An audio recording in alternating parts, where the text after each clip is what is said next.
So Fonz, Oh yeah, how's your year been? it's not bad. So wait, did we do this 2 years ago or last year? We did it last year, but for some the audio just completely shit the bed and ruined it, which really sucks because I really enjoyed our conversation. Yeah. That was a fucking great thing. I had a ton of fun with you guys, and so it really fucking sucks that Yeah. that the And audio like it sucks that you can never like really hear yourself too, like while it's going on. Yeah, that's a shame. But what can you do? Yeah. Yeah. All right. Should be good. How was your year? It was pretty good. It was pretty good. All things considered. Actually, one of the things on my list is about not doing something this year, funnily enough, which ended up being just the best. Yeah. Stories about what? About something I didn't do this year that's on there. Oh. Straight up. Yeah, well, I mean, if it's something you thought you were going to do and not doing it is a good thing. Yeah, that's Yeah, you can't complain about that. Let's face it. it's true. But yeah, I think I am ready to go on this end. Okay. So if you guys are good to go. Good deal. Yeah, I'm good to go, brother. Yeah. Did you want to explain how you want to do it? Well, like I said, I could explain it to you guys before we go live, or I could explain it live. I don't think it's very complicated, but basically, we'll go around, try to do it from ascending order, so like from 10 to 1, as close as you can to get to your orders. Maybe we'll do some honorable mentions first. Yep. And if we have any, well, basically, if we'll go around the horn, so say KJ, you fire out your first one. Okay. If any of us have that one higher up than where you're saying it, then we'll just skip your turn, go to the next person. Okay. And then talk about that thing when it gets to the, because otherwise we might blow someone's number one. Exactly.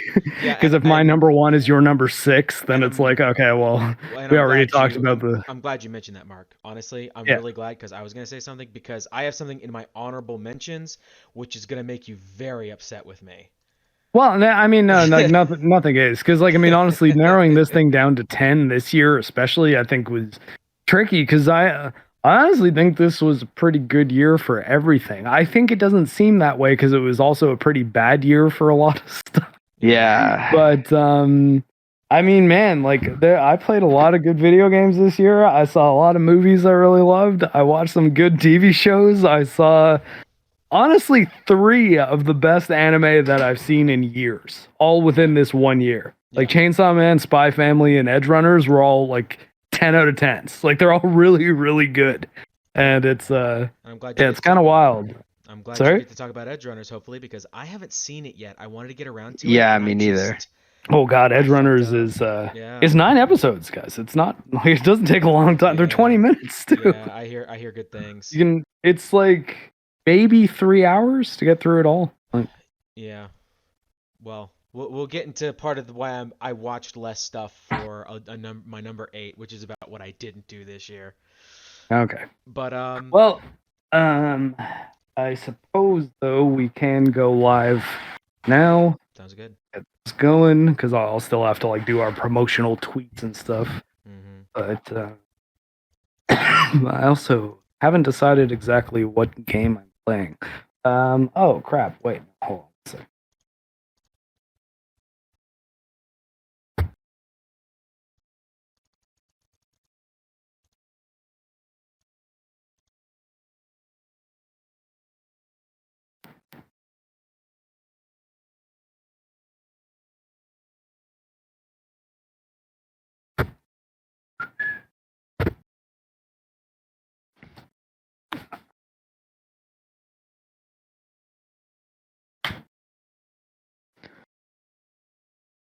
Sorry, I forgot I brought a sweater down here that I was going to change into. No, you're fine.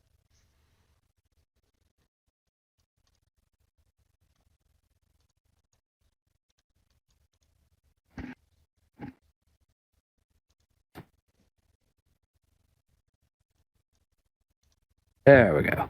Okay, hitting the red button now. Everyone ready? Yep, I'm ready. Yeah. Okay. And I believe we are live.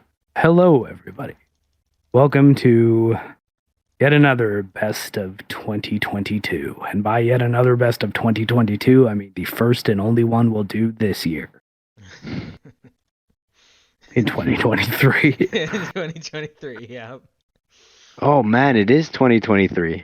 Yeah, I already off the bat had written a date incorrectly. I think it was I was sending a message to someone like a DM, and I said, "Yeah, no, it's on this day, January."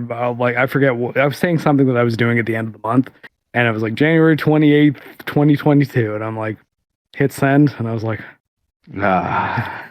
I was like, for one for one, one for one on fucking up the year to write down on the. I like the year to write down at the end of what do you call it? A date line? Yep. Okay, yeah. I was like that term. I was like, is it date line? I was like, anyways.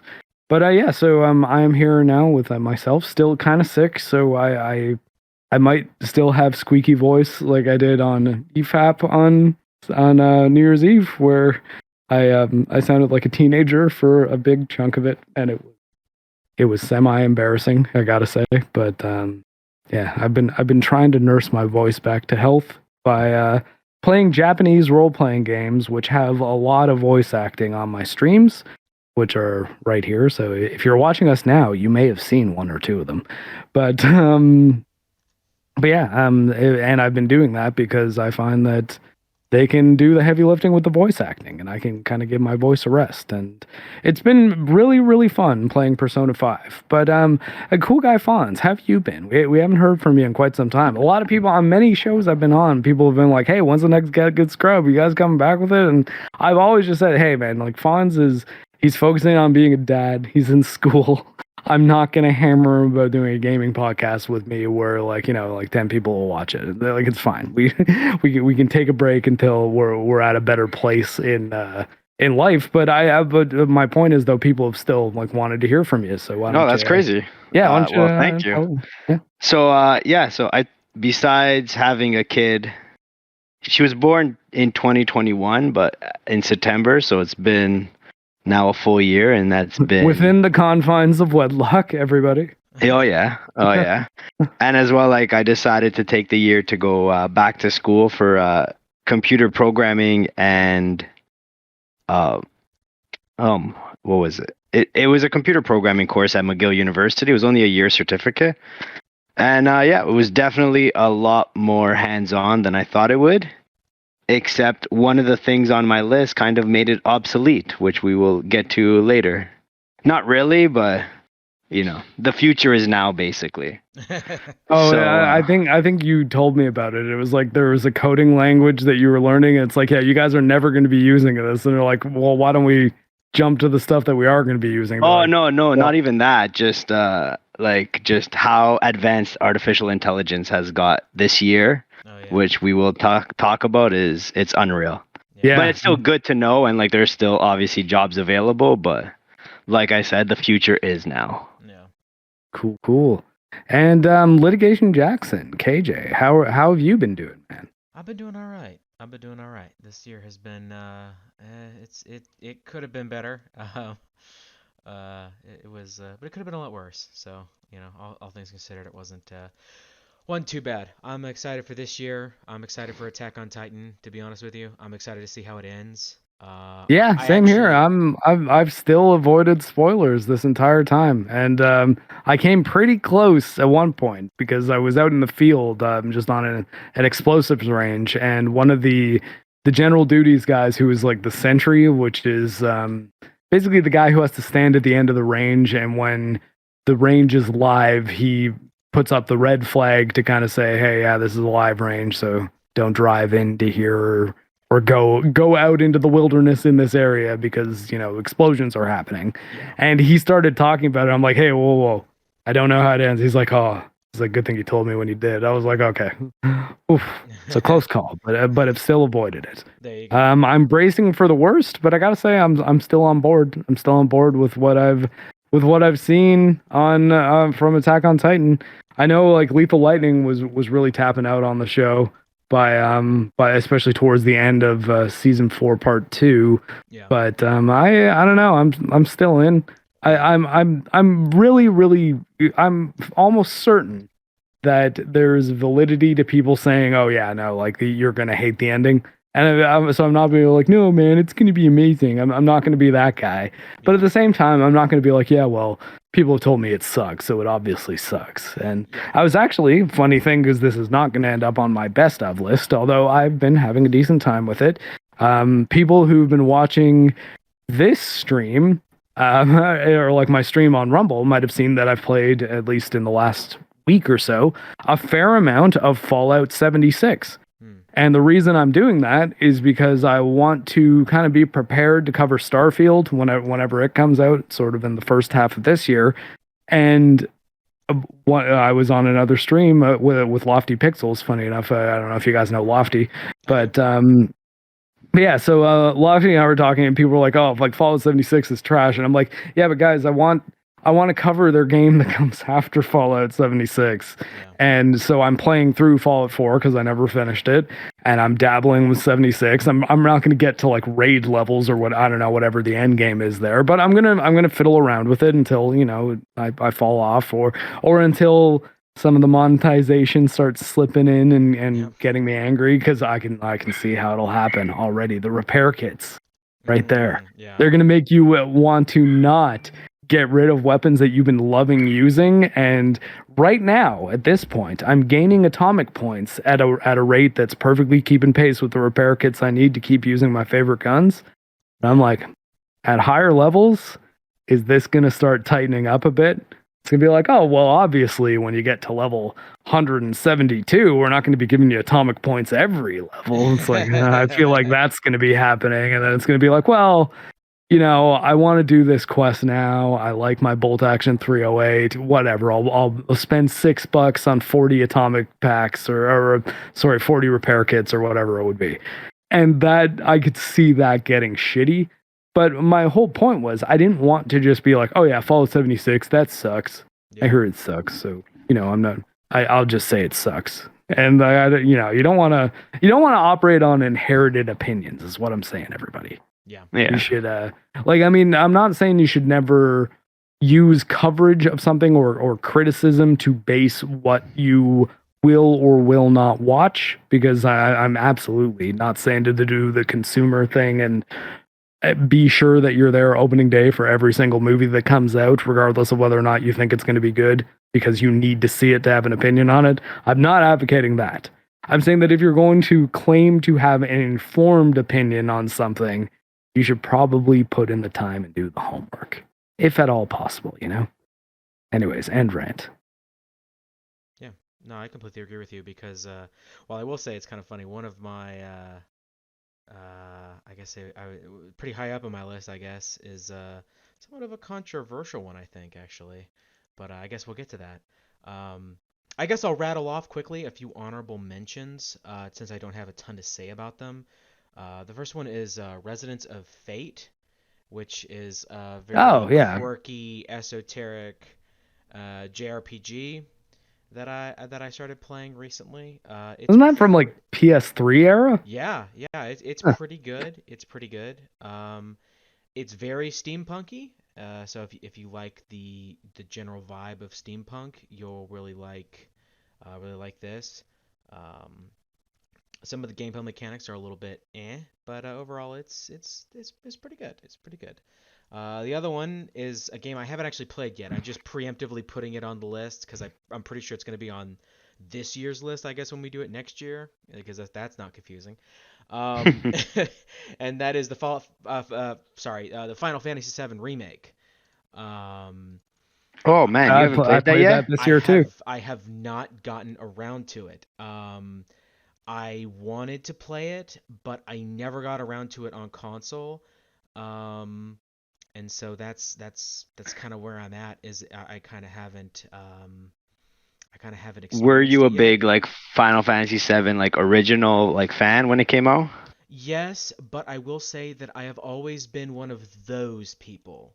And when I say those people, I mean the people that think Final Fantasy VI is the Oh my god, you and Mark together.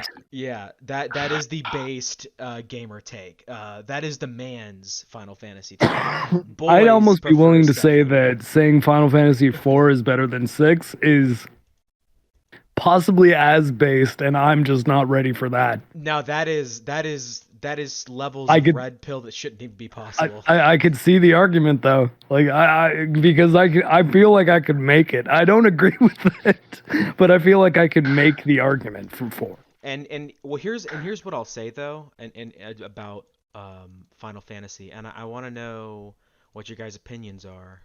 Briefly, is that I think, and I've heard this said by a few other people, one of which was Pro Jared actually. He was the one who I first heard this from. And then I heard it from some other gaming personalities and different people. Is that Final Fantasy VI is a lot of people's favorite one. Final Fantasy VII is the most important game in the series, but Final Fantasy Yeah, I can agree to that. But Final Fantasy IX is what is overall the best Final Fantasy. Like when you think honestly, the words Final Fantasy, you think IX. I think I might have told you this before, so I feel like this shouldn't be news, but never finished 9. It's never grabbed me. I've started it 3 times, and I always fall off of it. I'm not saying I won't ever play it, and the Steam Deck is a really good platform for JRPGs. I've actually been fiddling around with Persona 4 just in my off time because I find that, man, there's always everything I'm playing on my PC or like PS5, whatever. It seems like the Steam Deck has a companion game of sorts that I can kind of, when I'm not like streaming or I'm out and about and have my Steam Deck, I can just fire up a game that's like, this is kind of giving me a fix to keep me in the vibe of that thing I was playing at home. If I'm not just flat out playing the same game, as is pretty easy to do with stuff like Fallout 4. Yeah. But so is Resonance of Fate, is that going to be your number 10 or are we doing honorables? Nope, that's honorable. The other one I wanted to say, this is the one that's going to make you super mad, is is Elden Ring. Elden Ring's only in your honorable mentions? Yeah, I know. Here's the problem. I don't think I was in the proper headspace to experience the game to its fullest, and so I didn't finish it. In fact, I didn't even get a third of the way through it. I didn't. Okay. I would say that your opinion on Elden Ring is just incomplete. Exactly. But that's what I'm saying. That's what I'm saying is that I can't put it on the list. I did enjoy it. But because I didn't finish it and I didn't have a real thorough time with it, I wouldn't feel comfortable putting it on my list proper. But I do understand that is a bit of a spicy boy take because it is a fun game. It looks great. It feels great. The sound design is wonderful. The music is top notch. Everything about it's and actually, I talk a lot about things like the sound design and animations in a video that I'm writing now, which I really just got to get to the end of my Rumble contract so that I can actually have some time to edit a video. But I've written quite a few, and the Elden Ring one is actually totally recorded as well. I just haven't got around to doing the editing on it, and I know it's going to take forever.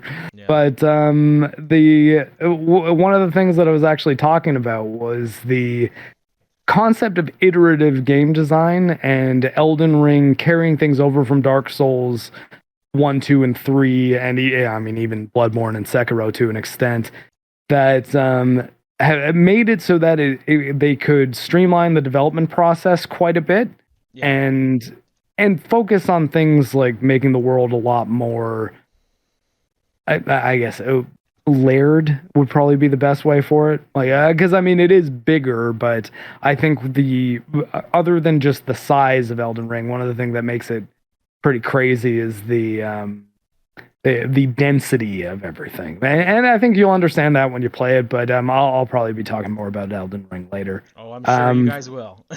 do you have any more honorable mentions? I figure honorable mentions will just do everybody's in a row, so that.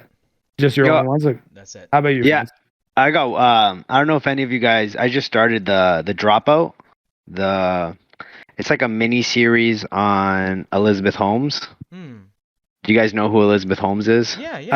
That name sounds familiar, but so she dropped out of Stanford at 19 years old.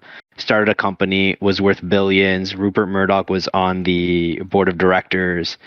And it ended up being just fraud, basically. She claimed she could create a device that could. Okay. Was this read your blood? The female. The female Steve Jobs. Jobs. Yeah. Okay. I know who you're talking about. So they did a mini series about it, and they were planning on somebody else was planning on making a movie with who's the Hunger Games girl? Jennifer Oh, Lawrence? You mean Jennifer Lawrence. the first female action star to ever Yeah, appear exactly. in anything ever?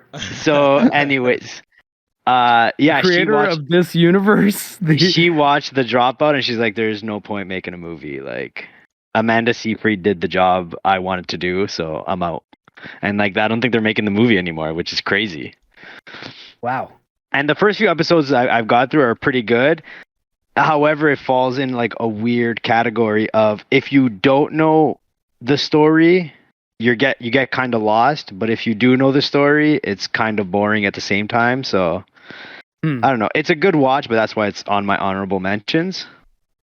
Yeah, But yeah. I guess a lot of people would say that they had or I've heard a few people at least say they had a similar reaction to House of the Dragon, where they felt like they didn't really get what was going on, and I didn't feel that way because actually I read Fire and Blood halfway through House of the Dragon, and I thought that it did a pretty good job of like explaining itself as it for the new viewer, but I guess that's another one. We might be able to talk about it a little more later. Oh yeah. But yeah. So I don't know. Any other honorable mentions, Fonz? No, that's it for me. Okay, I think for me, honorable mention.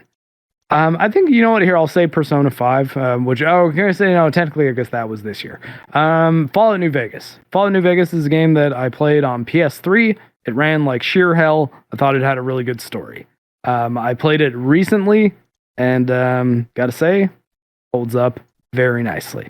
I don't know that I'd say I should put it at the top of my things I experienced this year necessarily, because it is the kind of thing that, like, well, I mean, I had played it before, so it's not exactly like a brand new thing, but at the same time, like, it felt like it was worthwhile mentioning it. Yeah. As for another honorable mention, no, whatever. Well, I'll call it a day there in the honorable mentions. I'm willing to bet I'll forget some though, and maybe we'll do a last little roundup at the end in case any occur to us that we might not have thought of before.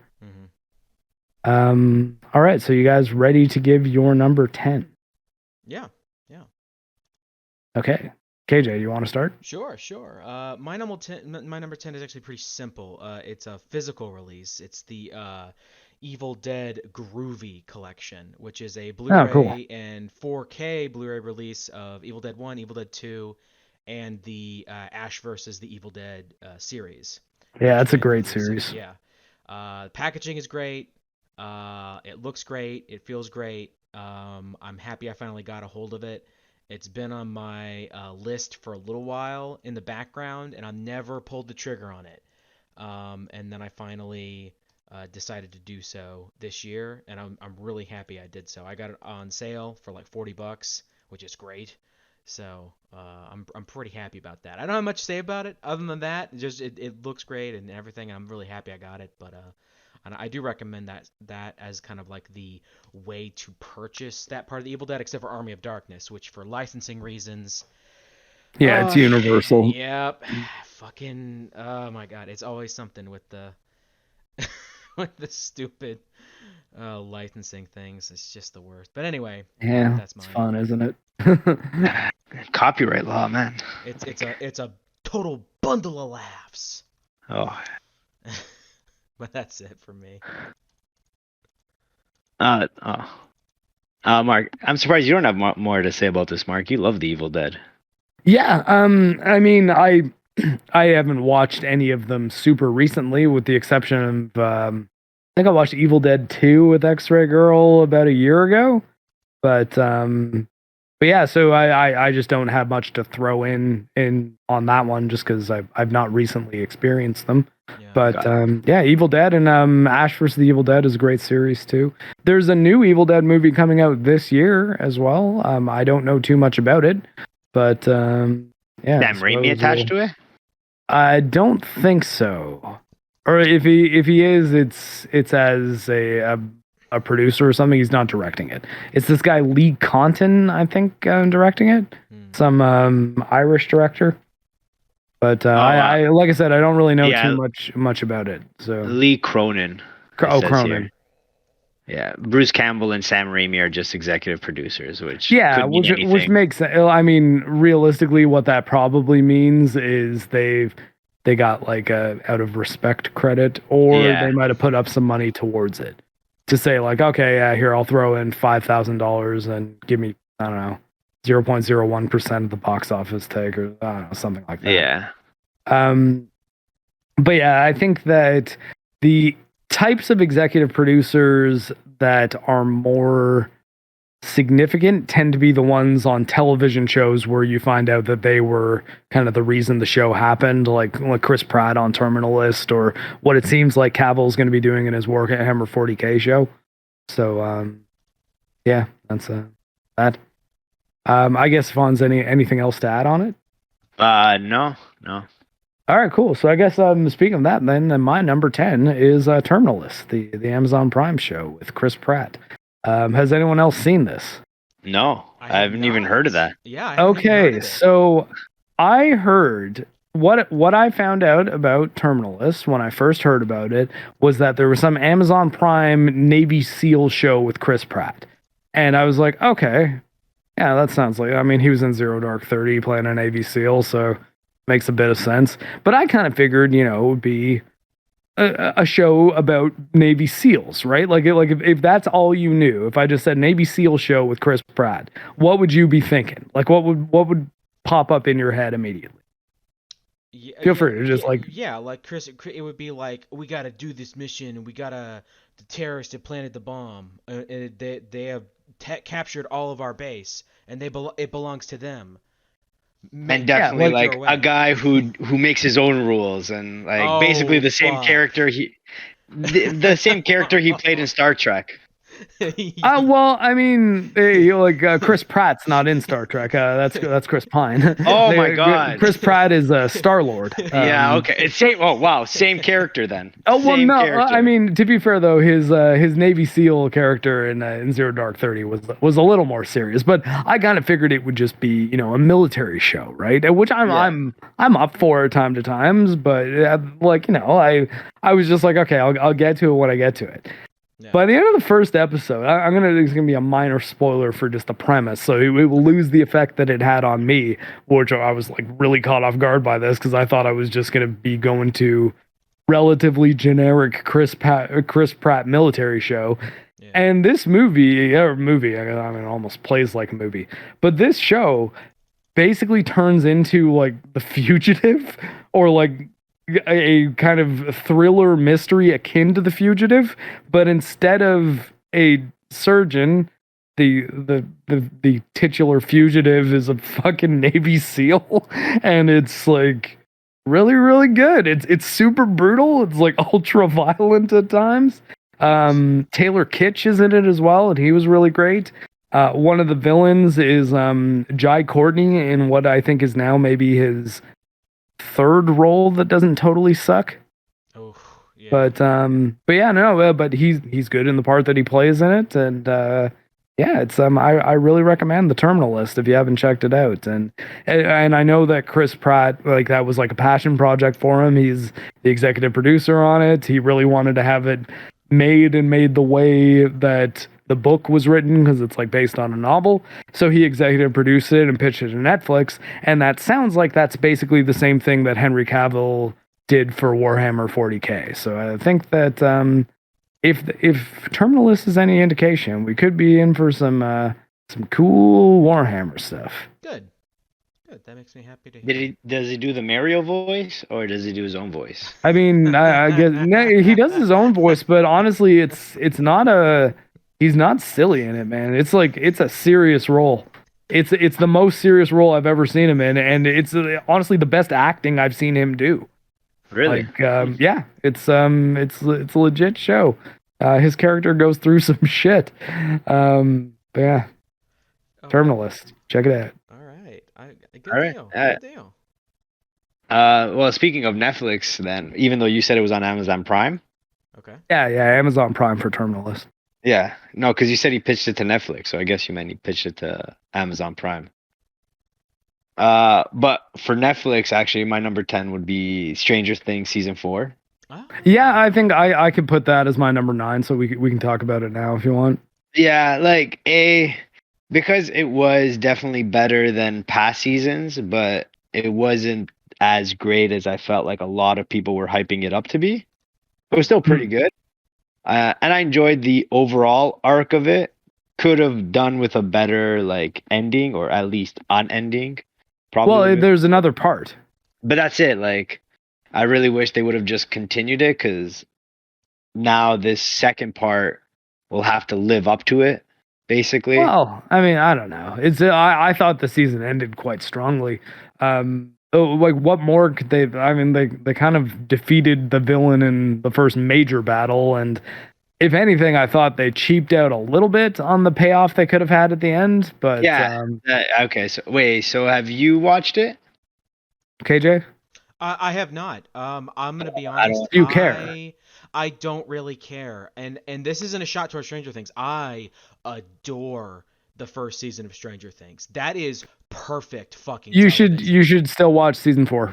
Okay. Even if you were about to say, but I think season 2 and 3 are two of the worst seasons of television ever. I think no, you should. They're not that bad, but season 2 Okay. is painfully. But mediocre. I'm saying that like if The drop two off and- is huge. yeah, The like drop-off is huge. you are honestly probably pretty cool to tell new people that have never seen the show, watch season 1, watch a YouTube recap of season 2 and 3, and then watch season 4. I was trying to think, like, do you really, like, besides the new character, and there's really only one of them? Yeah. You just need. I to mean, know like how I guess it yeah, ends, well, Max. I just mean, Max. Like, but Max and I guess knowing the context of what happened with the brother, but like I mean that's if you care. you don't need to. Yeah, you don't need. Yeah, like to. it's not. Oh, extra you need to necessary. know about Dustin's girlfriend, though. I mean, yeah. Like, well, you need to know she exists. That's Yeah, basically. but I think again that's you can get that from a recap video, no problem. Yeah, I yeah. think fucking Red Ranger. What's his name in Stranger Things? The Red Ranger. Yeah, because he was the Red Ranger in that Power Rangers movie they did not too long ago. I suck at this Ollie Ollie game. I got it on Humble Bundle and I'm not good. But yeah, Max's brother. Oh. I'm searching it right now. The character's name? Oh, okay, well, no, was it Billy? Billy Hargrove. Yeah, he was another. He was the Blue Ranger's name in Stranger Things. But yeah, I think that might have been one of the reasons. But he's not really that important in season 4. Like, well, to Max's motivation, I guess so. and But no. I mean, Max is like season 4. Max is sort of the Might as well be central the main character. figure Yeah. of it. Like, I After a mean, while. well, she's not the main character so much as she's the goal. She's like the MacGuffin essentially. Like, because I mean, the bad guy wants to kill her, the good guys want to keep her alive. It's like it's not any more complicated than that, but that's still like she's the fulcrum on which the entire plot of season 4 like swings. You know? Yeah. But yeah, I might have to play a game that I don't suck as much at for now. I'll get better at this one and come back to it later. Good soundtrack. Yeah, and I did see there was one scene of Eddie, I think his name is, play Metallica, and that did make me be like, okay, that's pretty cool. I like that. Yeah. The soundtrack to season 4 is really good. It's really an incredibly metal scene too. Yeah. Oh, yeah, that scene. I don't want to. There are, and it does have writing inconsistency, and that. Okay. Okay. As long as we're addressing that. No, just like he did not need to get out on the roof. Yeah, like that happened. scene. That. Nope. Hello? Moment here, and I think that like it's definitely it's always possible, and I would say.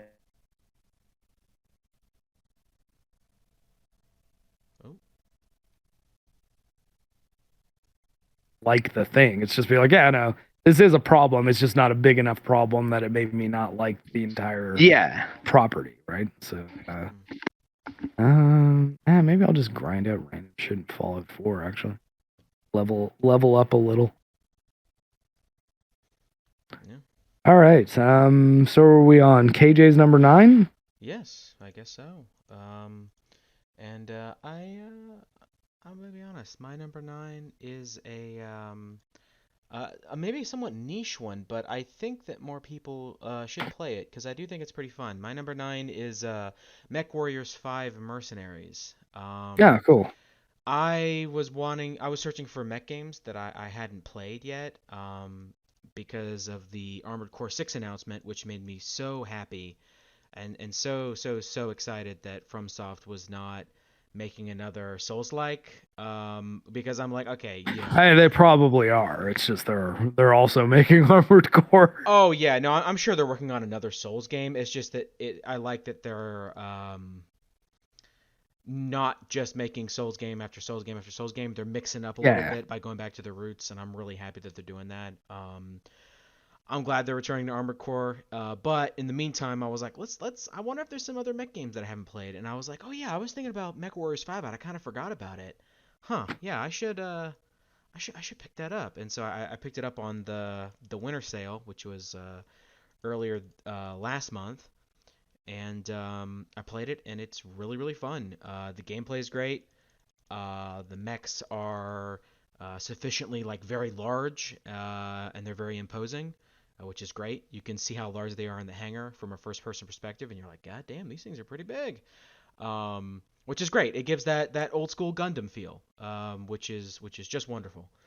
Um, Now, the reason why it's not higher on my list, even though I had a ton of fun with it, is that there are occasional spawn bugs that happen with the enemies. In So, multiplayer, I'm imagining, or in single or in player, single in player. single player. Oh, So really? if an enemy spawns like a tank, sometimes it will spawn in an area where you can't get to it. And so you Mhm. kind of have to download mods to fix it, which is always a shame. I never like it when you have to download mods to fix a game, kind of like Yeah, it's never ideal. yeah, like Mass Effect Andromeda, where you have to download so many mods to get that game in a playable state where it's actually really fun. Don't even fix it, KJ. Yeah. Let it burn. Yeah, and it's just like it kind of sucks, and you never like to see that, and it's always a shame. So that's why it's not higher up on the list, just because that bug is when it happens, there's nothing more annoying in the world when it happens in that moment, and you're just like, oh fuck this. Which sucks because the minute-to-minute gameplay is really fun and engaging. And so when it grinds to a halt because of a bug, it really messes with your experience. So yeah, it'd be higher up there. It'd be pretty high up there. It might be number 6 or number 5 if it wasn't for that. But I gotta be honest, and I gotta dock it for that. But if you are willing to download mods to improve the game, which it only takes a couple mods, but if you are willing to do that, then you can give it a shot when it's on sale, and I recommend it. Sorry, what was it called again? Mech Mech Warriors Warrior 5. 5 Mercenaries. It is a classic Gundam story. Um, Fonz, you probably at least played Mech Assault on Xbox, right? Well, like I played a lot of Titan, like a lot, but I was playing a No, lot no, of no, Titanfall but too. specifically Mech Assault on the original Xbox or the original Mech Warrior games or BattleTech.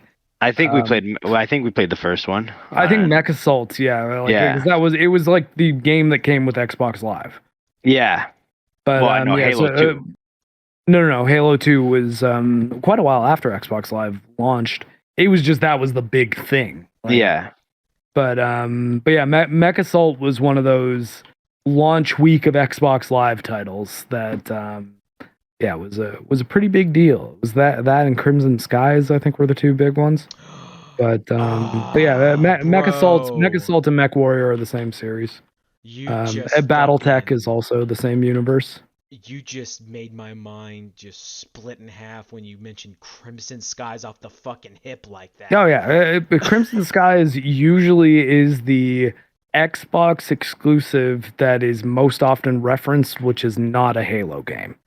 It's And so by good. Xbox, I mean original Xbox exclusive. I mean specifically that because they've never made a sequel, and that's one of those ones that most people have said, yeah, like another Crimson Skies game that would be pretty cool because I would be so happy. Oh my God. If it's they made like like a the really high like a quality Not Oh, steampunk exactly, but kind of like a Rocketeer-ish, like biplane it's fighting sort game. of, yeah, it's sort of a mix between steampunk with elements of like almost like a diesel punk sort of Yeah, aesthetic. diesel punk is probably a more accurate description of the aesthetic I'm talking about. Yeah. Like they the best way for the Zoomers in the audience, think of the aesthetic of like Captain America: The First Avenger, Oh, Yeah, directed by Joe Johnson, director of The Rocketeer. Everybody, that's true. but That's you an should watch underrated The movie. Rocketeer, children. Yeah, oh it's a good man, movie. Good ass classic. movie. It's a good Jennifer movie. Connelly too is a oh my god, this is a perfect one thing to bring this up because I meant to do it at some point anyways. I learned a new term for extremely attractive woman.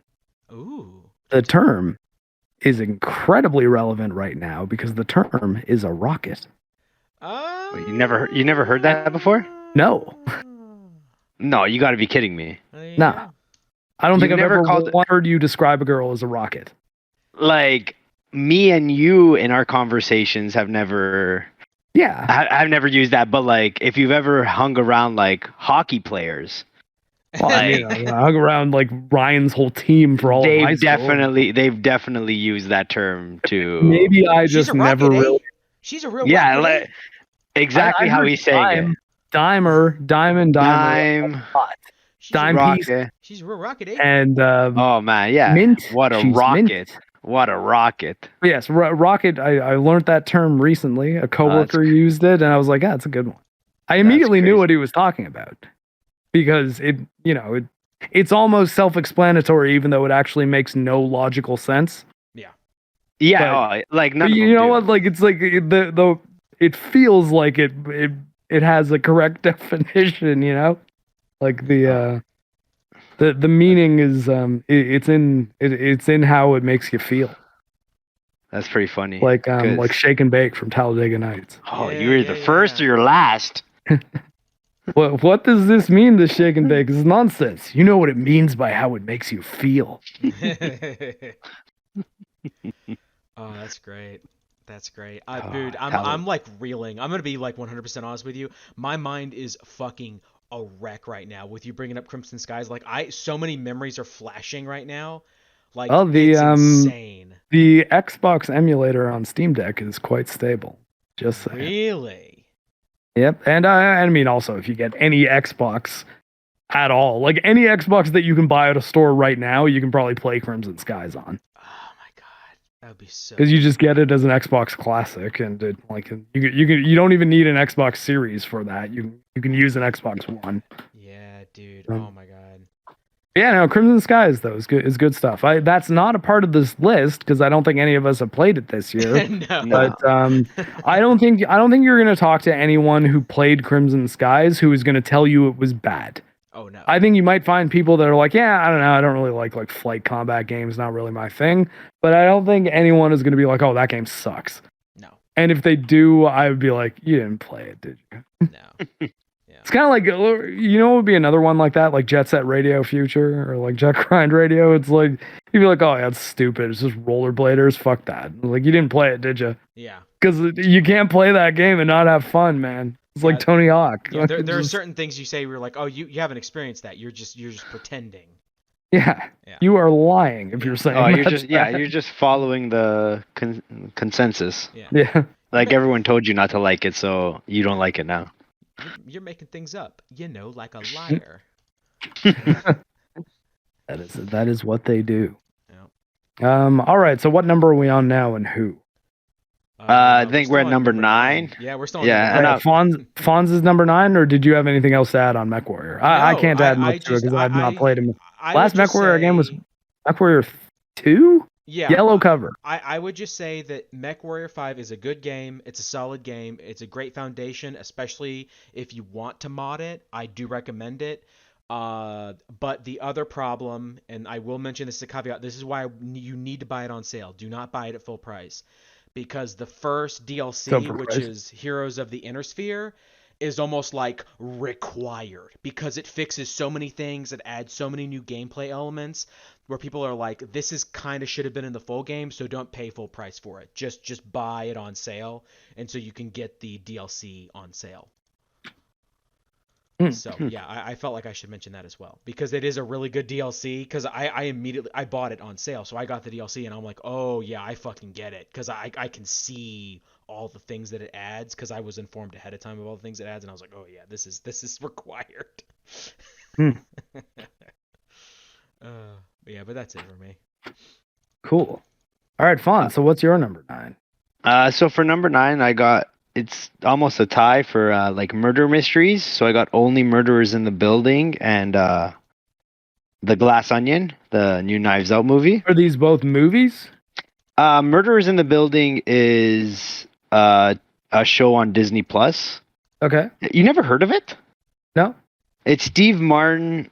Okay, yeah, definitely never heard of it. Steve Martin, Selena Gomez, and oh man, who's the other actor that's in it? Martin Short. And like they start Martin Short. Yeah, Martin Short. So Martin Short and Steve Martin are together in a movie again. A TV show. A show. Oh wow. With Selena Gomez. You should watch season 1. You would like it. Yeah, no, that's I'm already in. I'll check it out. Though X-Ray Girl and I have been making our way through the American Horror Story. I want to watch that too. I honestly, first season I'd seen before. We rewatched that in a day when we were both sick as all hell, and it really holds up. I knew enough about what happened in it, but not enough of the details that it was like totally boring watching it again. And then X-Ray Girl's been watching season 2 because I did see season 2 and wasn't crazy about it. And we've been watching the 3rd season together, the Coven season with the witches, and Emma Roberts is in that one. And gotta say, Emma Roberts and Vera Farmiga's sister, pretty good looking ladies. Oh, and like I mean to say, we want to go to the other end of the spectrum as well. Talking about like more teen looking girls, like 19, 20-year-old, early 20s college girls. The opposite end of the spectrum on this show, Jessica Lange and Angela Bassett. Wakanda forever is all I'm saying. There you go. These ladies are older, significantly older in Jessica Lange's case, and yeah, fine wine. That's all I'm saying. Hey, fine wine. One of the greatest things you can ever have. Sorry, I lost. I got kicked out for a second. Who's fine? Really? Oh, Jessica Lange. I don't know what you'd know her from. Rob Roy. I don't know. She's in American Horror Story anyway. She's like an older actress. Yeah. But yeah, she still is like very, very beautiful. At least in the 3rd season of American Horror Story. But I mean, she's like a really older lady now. But like I said, going back, did neither of you guys watch The Glass Onion? No. I didn't even see the first Knives Out. What? I saw the first Knives Out and I really enjoyed it. I actually think the first Knives Out is a pretty fun little movie. Yeah. But I'm gonna be honest, I kind of forgot about Glass Onion. I was like, oh, I guess I should check it out, and it kind of slipped my radar. It's not as good as the first one. Yeah. Obviously, I'm glad that murder mysteries, like those movies, are kind of fun if they're done properly. And obviously, we have our problems with Rian Johnson, but I feel like with murder mysteries, he's actually pretty good. Yeah. It's a little bit of a stretch in The Glass Onion. However, I don't like the critique that everyone's like, oh, he's just like he's hating on Elon Musk, because basically the main character in The Glass Onion, if you're gonna say he's exactly like Elon Musk, you're gonna say that about every Pierce Brosnan Bond villain is exactly like Elon Musk. And it's one of the reasons why I end up very, very vocal about the fact that I do my best to not apply, is this my political views reflected back to me, as a metric for criticism. And I think that with Rian Johnson, obviously there's a lot of danger of that happening.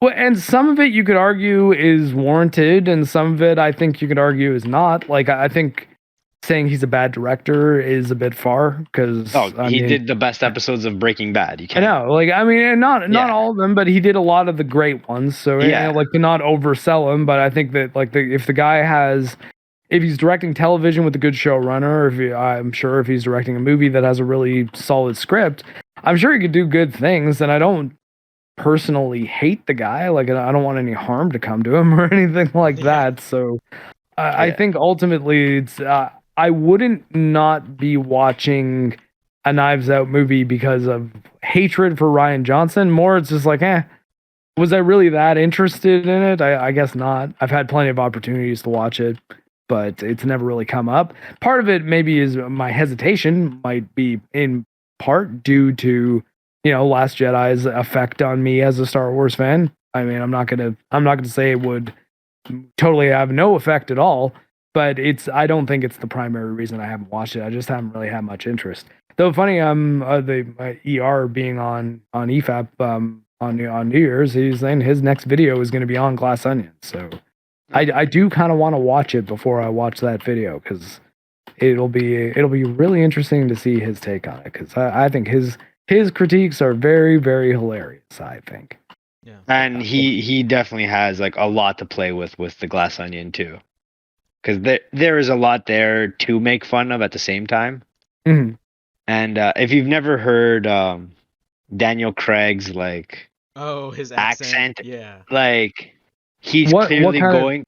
He tries to do accent? like a Louisiana. Oh, okay. Like a Southern Creole? Accent. Yeah. Oh God. And he goes he goes hard into it. Like, it's not like his parents were Southerners and like he grew like no, he tries to like go at it. See, that's in both what movies. I always took it to be like it's a fake. Like it's a fake. Did you think he was just gonna like slip into like, I haven't seen, like I said, haven't even seen the original Knives Out, so I have no opinion on it really. Yeah. You can watch them in either order, by the way. You don't. I think especially if he's got any mystery should be written that way. Like you don't need to start with any particular Agatha Christie book, like just or Sherlock Holmes or anything. Like really for Agatha Christie, all you have to do is be like, you want Poirot or Miss Marple. And if you want to find out, just read the back. Read like 2 lines of the back. It'll say the base premise, and then the next line will be like, and it's up to, and whatever that name is, that's going to be the main character of that book, and that's really all you need to know going in, because you may be partial to one of her characters over the other, or like one of her detectives. But I mean, with Doyle, like obviously it's just everything is a Holmes book, so whatever, just pick one. 7% Solution is one that I remember. 7% Solution, I think that's always one I remember. Kid, it had to do with the Black Plague. It was good shit. Nice.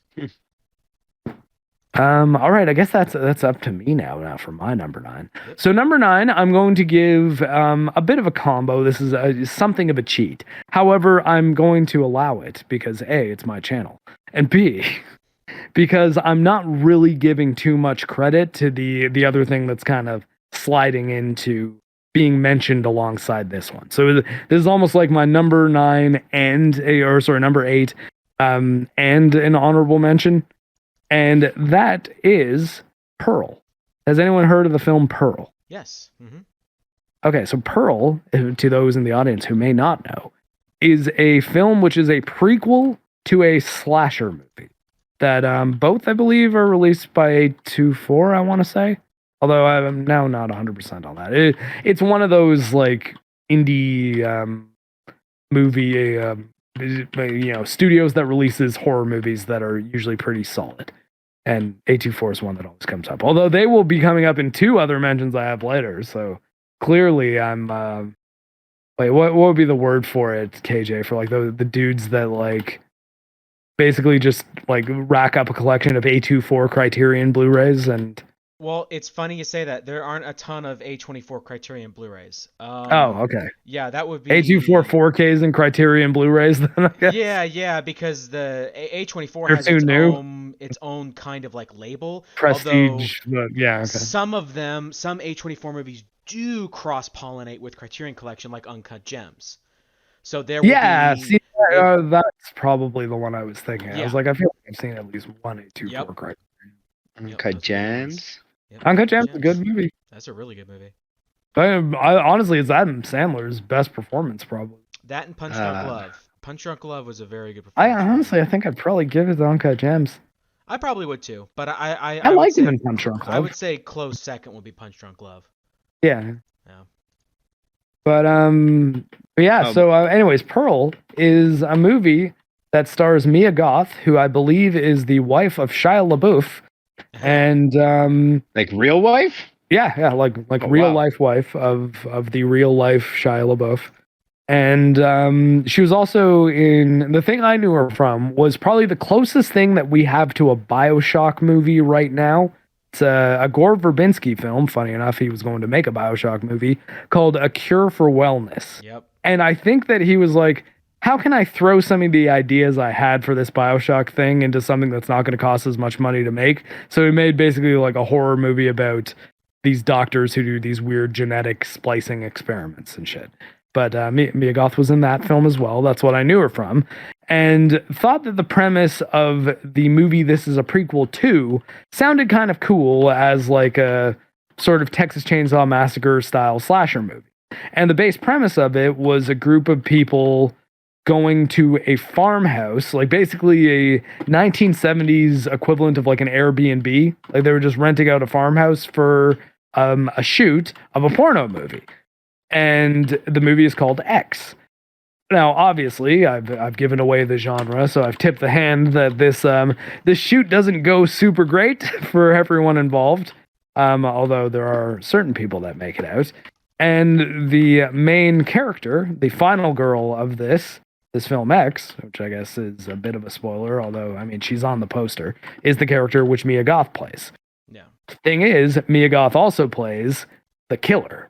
The killer is a very old woman whose name happens to be Pearl.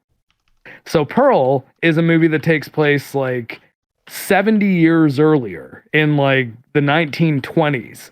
And it has this kind of overblown Technicolor look. Like it looks like the color scenes from The Wizard of Oz as far as like the way the filming techniques are. And it's a much different movie in tone. Like X is essentially Texas Chainsaw Massacre with a little bit of a tongue-in-cheek vibe to it in places, and some like over-the-top sexy stuff.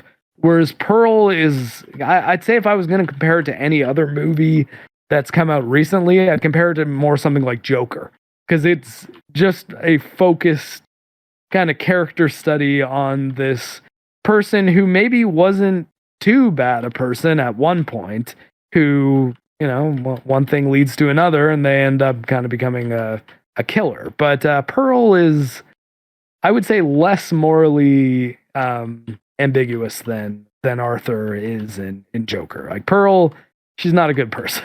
And by the end of it, that really makes a lot of sense. But what's kind of cool in this movie is the contrast between the scenes of this really pretty girl, like who wants to be like a singer and a dancer. Like she wants to be in basically musicals and movies like Wizard of Oz, and is dancing around her farm and like singing to the cows and stuff like that. But then you see these like glimmers of just sort of terrifying darkness in her, and she just puts in this incredible performance.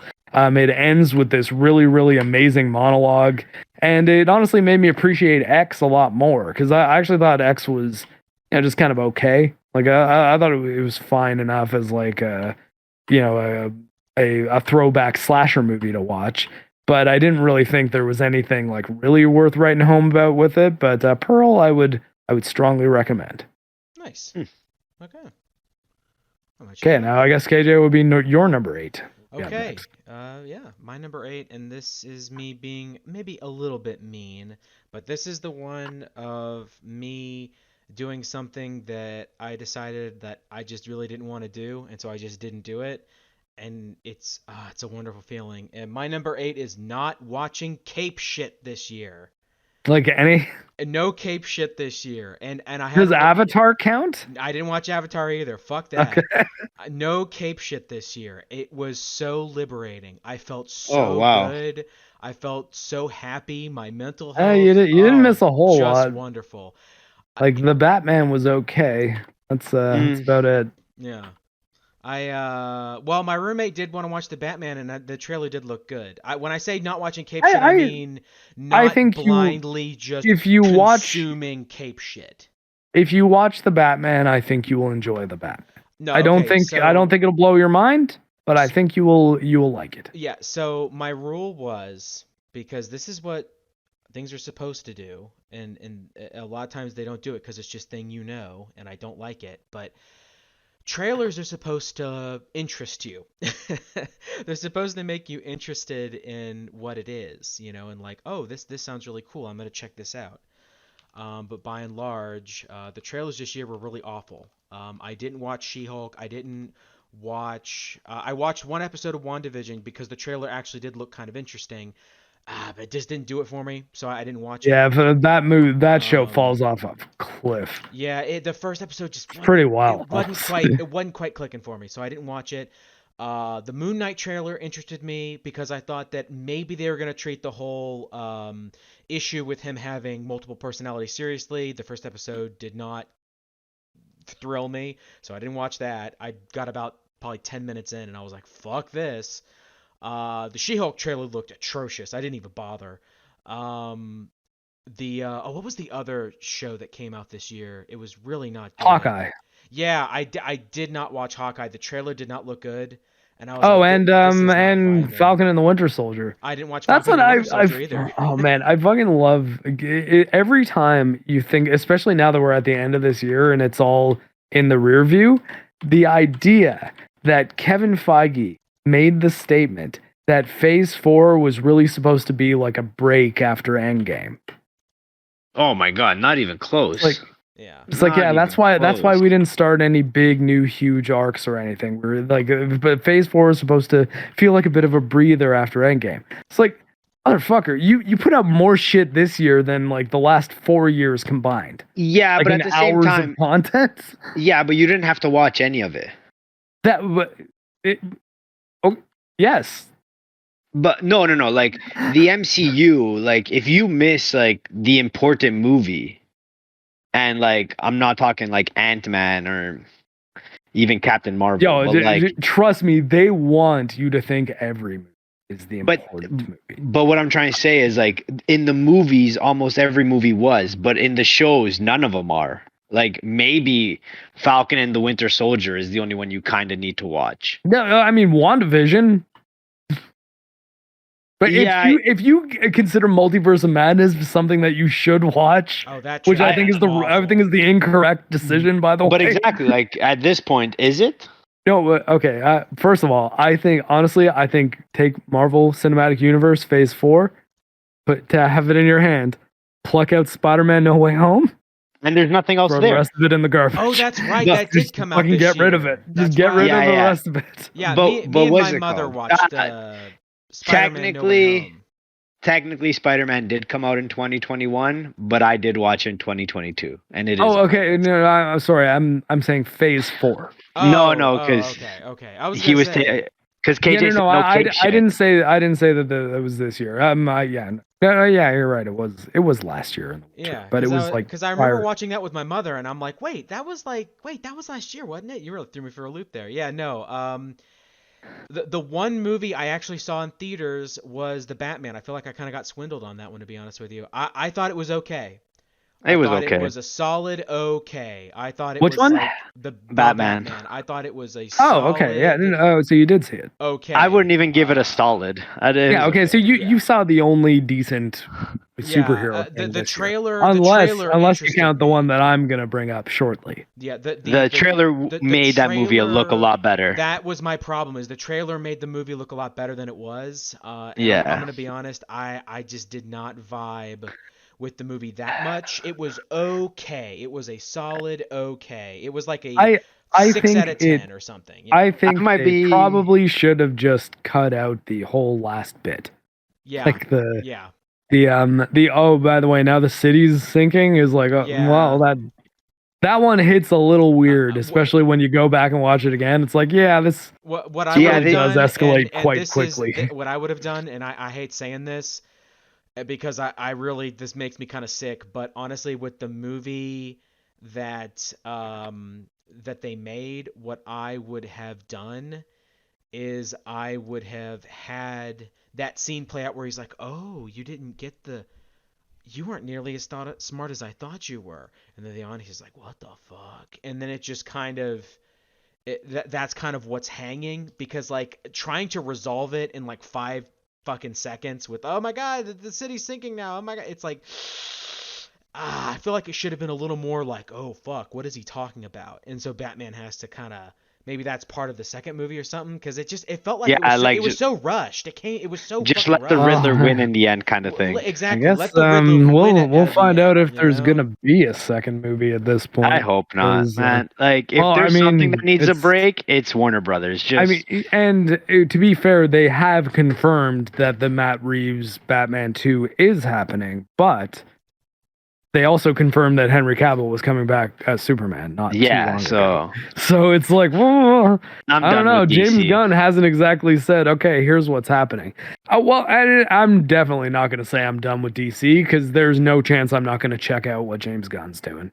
Yeah. Like, when he comes back with whatever he comes back with, I'm absolutely going to be interested enough to go see the first movie that's in that project, unless something happens like, okay, there was a deal where the Ezra Miller Flash movie had to happen, so that's coming out, and that's going to be the first thing in this James Gunn universe. Oof. Then at that point, I'll be like, okay, well, if that's what but I honestly, I don't think there's any chance. That movie's got to be dead in the water, right? I Because I'm hope just thinking, so. like, is there a world in which you cancel that Cavill announcement and then say, oh yeah, but the Ezra Miller Flash movie is still fucking coming out? You know what? But it's because it's already out. That like it's No, it's already not. made. It's Yeah, but made. so is I mean, Batgirl. That's what I mean. Like, Batgirl tested better than Black Adam, like in test screenings. yeah. Which is wild when you think about that. It really makes you think, though, that like the power of Dwayne Johnson, because you know that he was just like, my movie's coming out. Oh, And they're like, 100%. oh yes, sir. Okay, No, yeah. but more Yeah. just like they probably knew, even though Batwoman was a better movie, they were gonna sell more tickets with Black Adam because it's The Rock. It's The Rock. Like- Yeah, that's true. Like, you don't need a good movie. Like, Fast and Furious has proven to you, you don't need a good movie. You're gonna get a certain amount of ticket sales. Yeah. Yeah, but I mean, it really kind of goes to show that it's like, well, obviously they weren't pushing Black Adam out on the quality. Which, I mean, I'll say that movie, it does have a few things going for it. It's not good, but it does have some supporting characters that I did kind of like. Speaking of which, actually, we mentioned him a little earlier. One Pierce Brosnan is in the Oh, film, yeah. and Yeah, that's right. I remember. still gotta say, guy's still got quite a lot of screen presence. Like, he's, yeah. Yeah. He's a great dude actor. still got it, and has the sort of like elder statesman superhero who like kind of knows it in his soul that his days are numbered. I liked that aspect of the movie quite a bit. I actually thought the two I feel younger like superheroes were pretty. Like, honestly, I thought the supporting characters were all more interesting than Black Adam. this is my problem. And some of the supporting characters I wanted to kill. Like, Okay. all of the Oh, boy. DCEU at this point, besides Man of Steel 1, which I actually still like, all of them have a good movie within them, but just they ruined it with, like, I don't know if it's post-production or studio interference, whatever it is. Like, there was a good movie at some point, and then somebody ruined it along the way. And with Black Adam, it was trying to make it more marketable. If he would have just been the Terminator, like literally just done the Terminator beat for Terminator 2, sorry. Just do Terminator 2 beat for beat. And just instead of Arnold Schwarzenegger, you have The Rock. It would have probably been one of the best movies of the year. But they tried to make it a Marvel movie with the same tone, and I'm like, this doesn't work at all. Yeah, nope, that's fair. Instead of the future, he's from the past. It's all right there in front of you guys. Like, come on. I don't. I think I'm speaking for the panel when I say I don't believe any of us have Black Adam on our list. Oh No, God, no. Maybe like top 10 disappointments.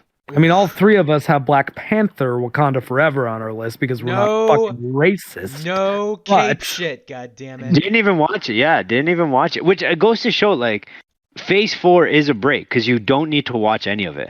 Like No. I don't think.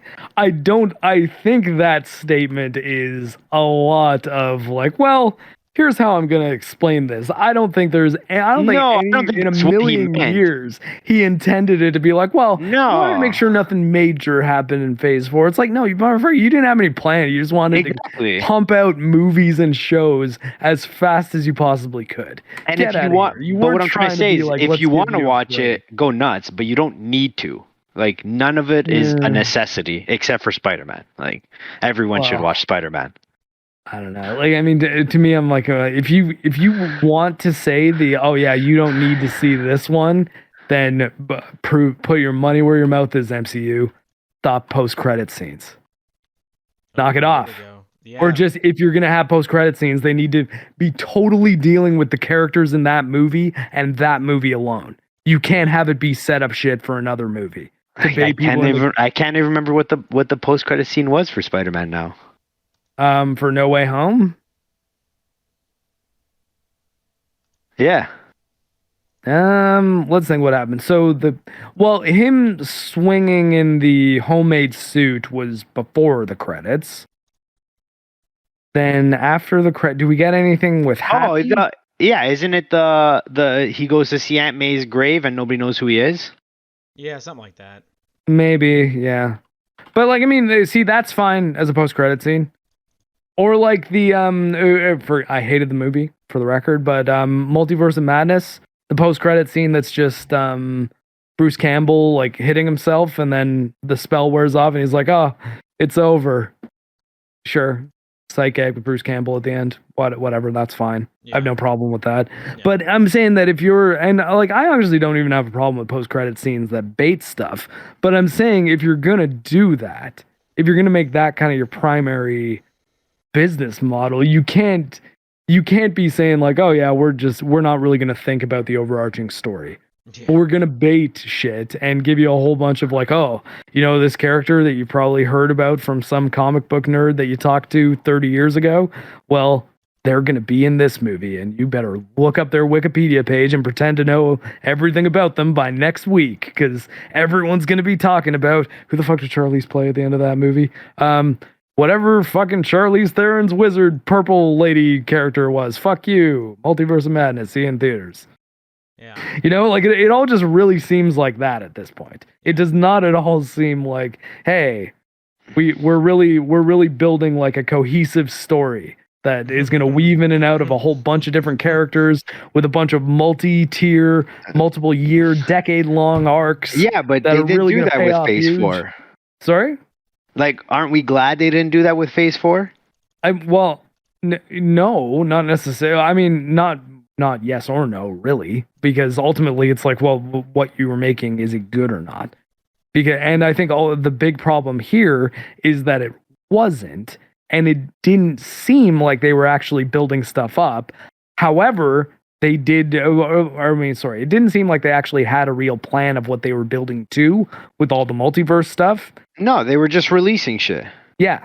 And that's a problem when you start having a bunch of projects that clearly in their advertisements and trailers are about the multiverse, but they don't actually have any connection to each other, when they've been making their entire gimmick that, hey, all this is one big cohesive story, all these things are connected, and you need to see every single piece of this, which is why you should be in theaters every single time a Marvel Studios logo pops up in front of a film.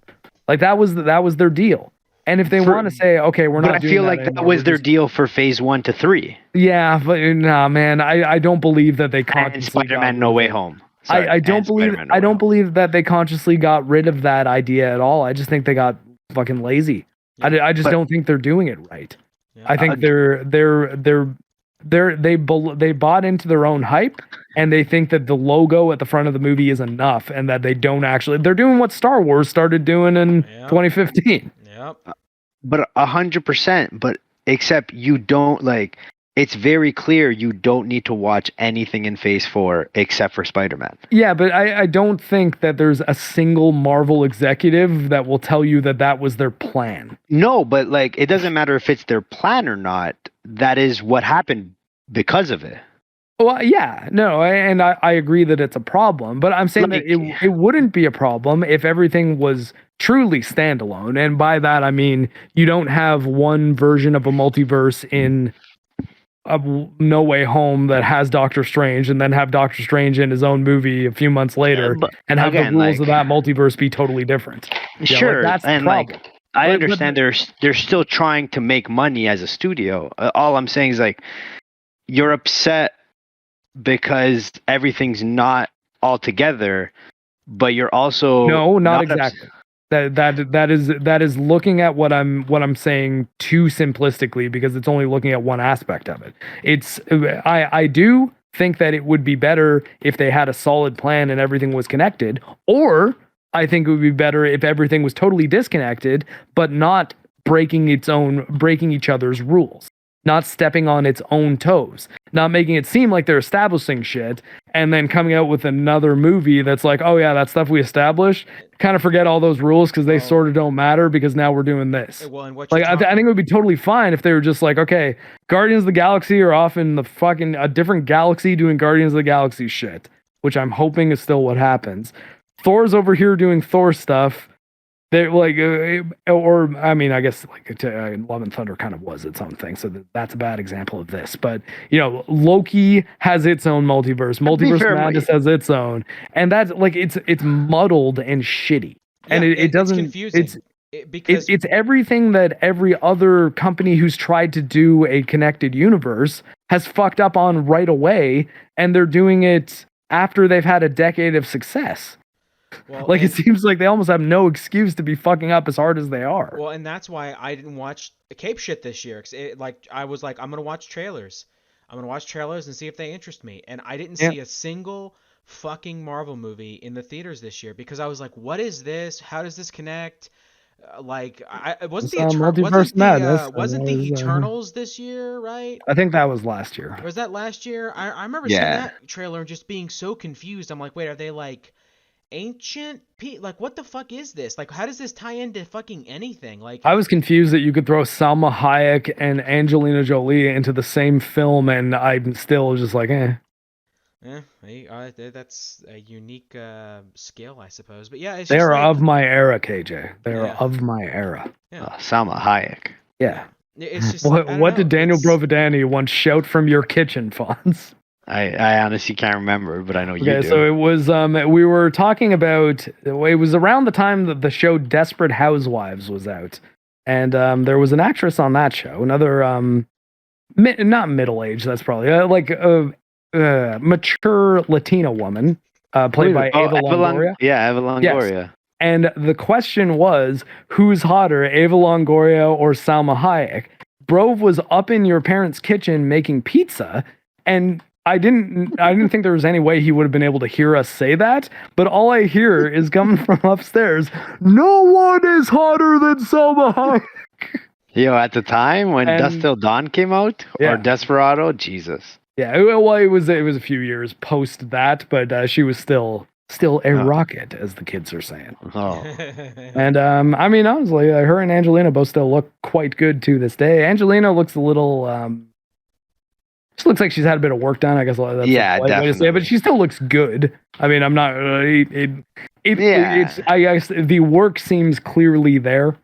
Whereas if Salma Hayek's had work done, which she may have, you can't tell. You definitely can't. And that's I think what truly matters. I mean, to be fair, no, it doesn't. I think what truly matters is aesthetically, are you attractive? And I think Angelina Jolie can still take that card. But I think she might have to hand back but it looks natural card. Yeah. Yeah. Which, I mean, it's fine. Oh, wow. For the no Cape shit, we went to town for that conversation. Yeah. Well, I mean, there's a lot to talk about. And I mean, to be fair, it's Cape shit is it's a disproportionately large element of genre media. So it's sort of tough to be talking about this stuff and not come entirely or not bring it up even just as a point of reference for stuff like success, Yeah. Because what's really annoying me increasingly, and why I was just like, okay, I'm gonna watch like trailers, and if it like even remotely, I feel like it's not going to be good or even mediocre, I'm just not going to watch it. I got kind of hornswoggled with Batman, or the Batman, sorry, but because it was okay, but it wasn't as good as No, it could have been, not even close. Yeah. but I think I could give it an honorable mention, but I wouldn't put it on my list for the year. But for Yeah. me, yeah, it was just like I loved being able to just be like, yeah, this Captain America: The Winter Soldier, Hawkeye, like all this stuff. I'm just like, none of this stuff looks good. None of it looks engaging. None of it looks remotely nuanced or thought provoking in any fucking way. So I'm just not gonna watch it. And like I said, like the trailer to WandaVision interested me. I couldn't make it through the first episode, and I was really hoping that they would treat Moon Knight more seriously. I should have known better, but the trailer did make it look like they were going to be treating him more seriously. Because I don't know if you remember the trailer, but there's a scene where he like almost kind of wakes up and he's driving and there's a gun in his hand and he's like, "What the fuck is going on?" I'm like, "Okay, that's Moon Knight. I get that. I like that." Yeah, and then Wake Me Up Before You Go starts playing as there's a pretty decent chase scene that they can't help but turn into a joke with the friggin' music cue. Yeah. I'm just like, why would they even do that? I didn't even And like, yeah. He's like, oh, look, I'm in the middle of this high-speed car chase gunfight, and I turned the radio on full blast. So now I'm fighting these dudes while fucking George Michael's singing. And it's like, man, I just on like let us take your action scene seriously. Yeah, It's let us okay. absorb this. John Wick does it all the time. Yeah, like just let us absorb this, please. But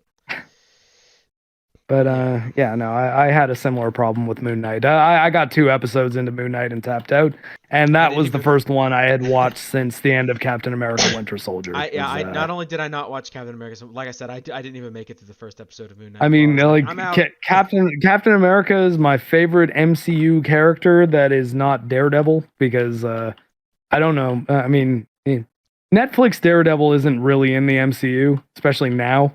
And I mean, technically not yet, but the character is. No. Okay, Daredevil, yes. I think, though, that the Daredevil who showed up on She-Hulk, the Daredevil that is going to be featured in Daredevil Born Again, and the Daredevil that was on Netflix Daredevil season 1, 2, and 3, arguably Defenders, but I'm going to say realistically season 1 and 2 primarily. Yeah. A little bit of 3. 3 is okay. It's not terrible. The Kingpin stuff's good. It's just the we got greedy, guys. Like we were all around in the 90s going, man, like I wish they would make like movies of comic books, and then yeah, I mean this is we definitely got it. Word of Wolf has a little cameo in Mahler's Multiverse of Madness video where it's a clip of them watching it together, and he's recording Wolf's reaction, and Wolf just starts saying, Martin Scorsese was right. Yeah. We didn't listen. I think it was. And I just thought it was because he's like laughing his ass off. He can hardly get the words out. And he was just like, oh yeah, Martin Scorsese's right. This isn't so bad. And I mean, I don't think Martin Scorsese was always right. But I think that I think Martin Scorsese's words are applying much more accurately to a lot of the recent comic book films that have been coming out. Yeah. More so than they were at the time that he originally said that, though. But you can also say that, like, there was a time when there were way too many gangster movies coming out. Yeah. Those were always popular. You could absolutely say that, and you could absolutely say that he was probably one of the reasons why that genre got milked. Exactly. Right? And I mean, I don't think I don't. And there were some good ones, but there were some serious bad ones. He's definitely got a streak of sort of weird. I'm going to help Leonardo DiCaprio making Oscar choices in films that he did back to back. Although I think having a few years removed from stuff like Shutter Island is actually pretty solid. Aviator, still not crazy about. I like Gangs of New York though. I always like Gangs of New York, and The Departed's great. So. I don't know. I think I'll say this though. Not a huge fan of Taxi Driver. Really? I think that's a bit of a hot take. That is I don't hate it. Take. Yeah. But I think that the people who say that, including like the Red Letter Media people, who I think actually Jay in particular was the one really on board, that are like Joker is just like diet Taxi Driver and it's not nearly as good. I'm like, I don't know, man. I think I can make some arguments for Joker being better than Taxi Driver.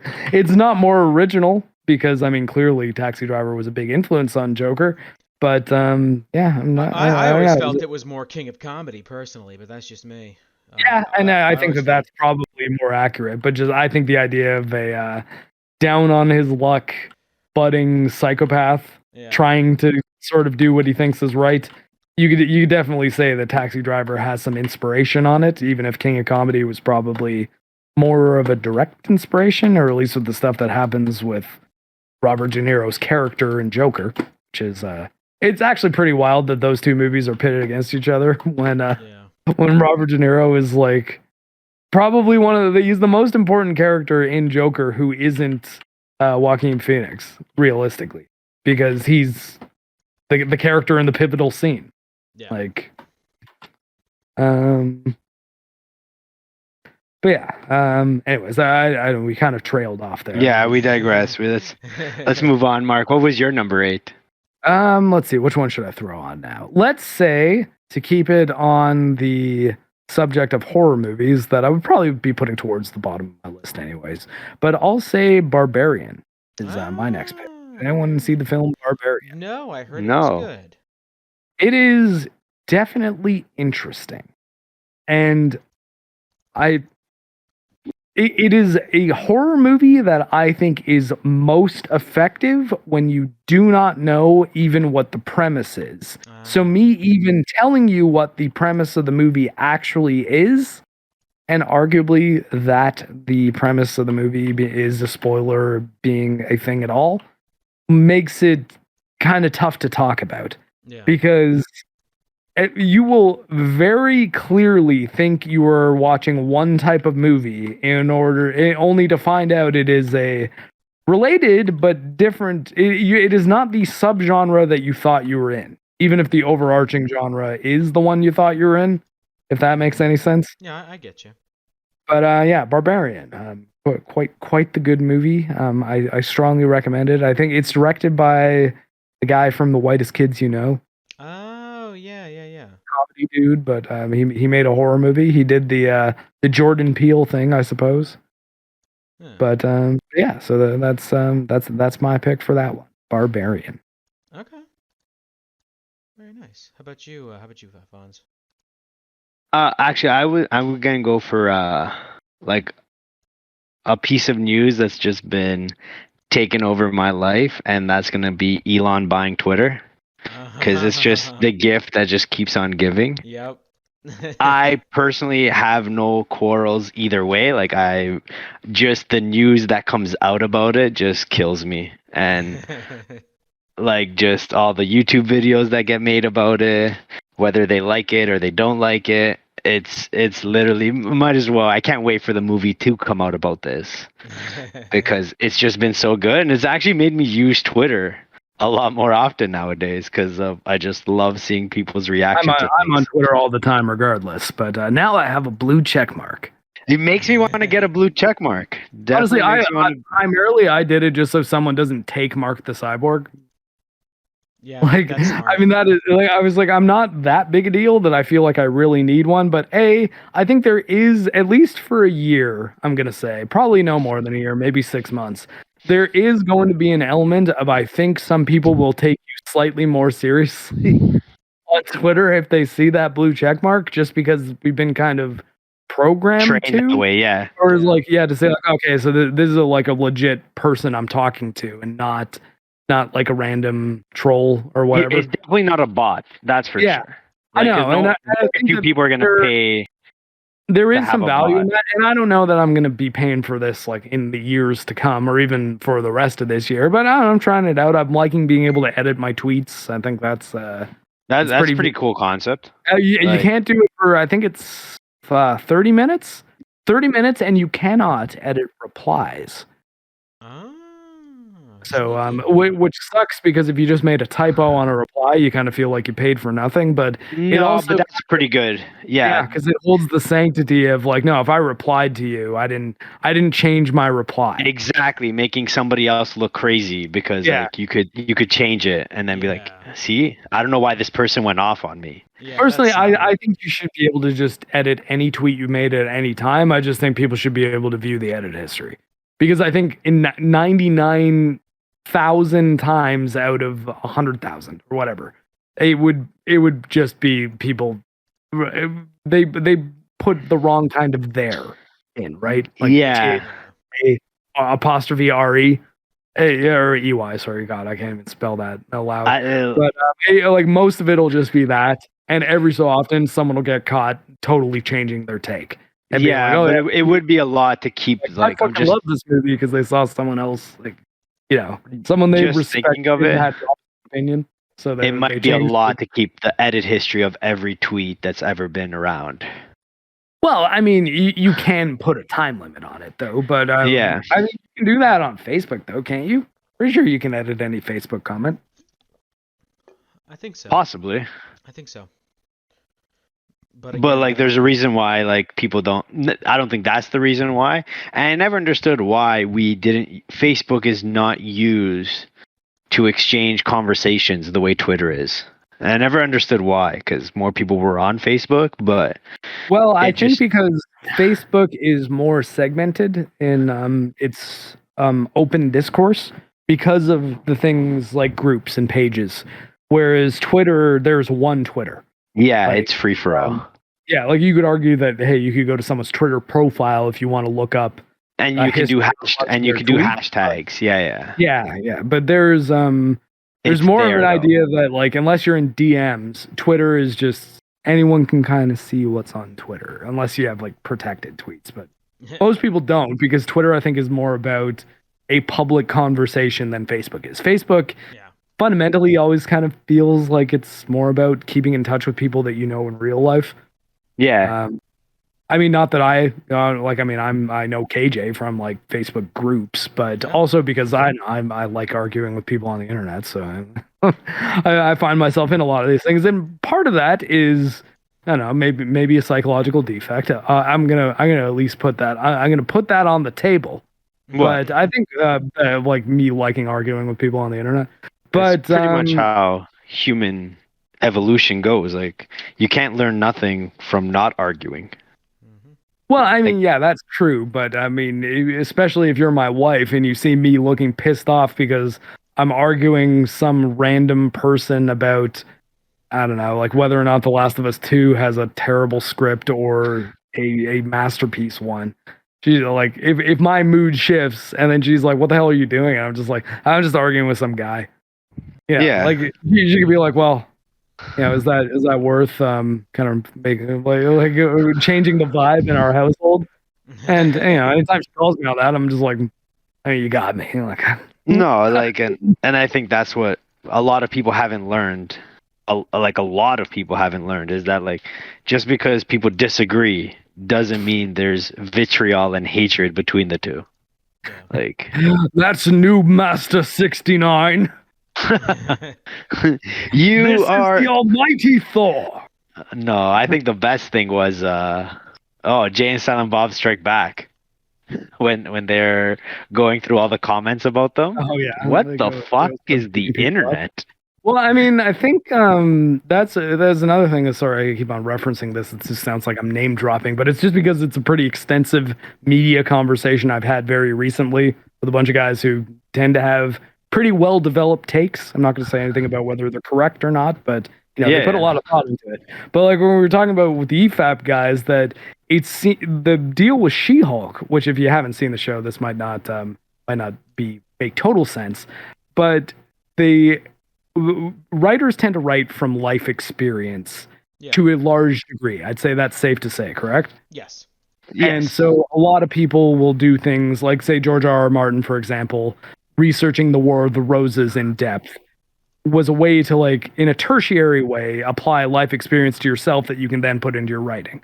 Whereas it seems like the writers of She-Hulk, their life experience or the research they did in order to write their work was like fucking arguing with people on the internet. So the villains of the show are quite literally the sort of people who would say She-Hulk sucks on the internet. And they probably thought that was super clever when they were in a writer's room with a bunch of people themselves. A bunch of people who are like, oh my God, yeah, that's so true. They totally hate everything with a strong woman, right? Yeah, I know. Let's make them the villains. Like I could see that conversation happening in slow motion in my brain. I was like, yeah, it's got to be exactly what happened. Like and it's not like, oh yeah, you're just saying that. It's like, no, it's like what? It's on the screen. Like Yeah. they put it in the thing they made and I released. haven't watched it, but I'm sure there's enough evidence to support your claim. Yeah, no, and I mean, in a way, it's kind of the same thing they do in the Batman, where it's like, hey, the villains all along are the people on it's always been the hacker known as 4chan. Oh man. He has a group of 500 people online who will do anything for him. It's like 500 people. You don't really understand how online community numbers work, right? Like, No. no one has 500 people who are gonna want to like murder people or like commit a terrorist attack. You might Again, have 5 or 6 of those guys. If Twitter taught us anything, of that 500, probably only 10 of them are real people. Yeah. So that's what I mean. It's like, well, this is clearly written by people who don't know anything about the type of people which they were writing for their villain. They just Yeah. knew what they thought those people were. Yeah. And I think that it's something that I think all aspiring writers should be mindful of, that you can get life experience in 2 ways. And one of them is just, like read some media, like go outside of a bubble. Even those things have to be fiction, because yeah, it's super possible to be inspired from other works of fiction if you're writing fiction. Yeah. I know that sounds wild, but Yeah. and it's okay. You can just read a bunch of books and be really great at writing books because you read a bunch of them. Yeah. But if all your life experience is arguing on the internet, Yeah. if you're making a movie about me, it's probably going to be pretty shitty. All right, KJ, you're on number 7. I am on number 7, and this one's pretty funny because I just railed a lot about cape shit, but I'll be honest, I was surprised with Star Wars this year. I didn't watch Obi-Wan Kenobi because it looked fucking awful. Oh boy. And so I didn't bother with that. The trailer looked like mishy-mashy, just fucking garbage. I really Obi-Wan is really the thing didn't which think it looked good. helped me on Star Wars. Like I might not even play Jedi Survivor because of it. I I'm know excited that for the two Jedi Survivor. I know the 2 things have nothing to do with each other, but I'm just kind of like, If do you're I want burnt- to? if Do you're I want to burnt- like? if Yeah, you're like you do I burnt, probably want to done with burnt. Star Wars? buy a You Star know? Wars thing right now? Like, Yeah. You're done with Star Wars? I mean, I don't like. I'm at least in a pretty severe state of apathy.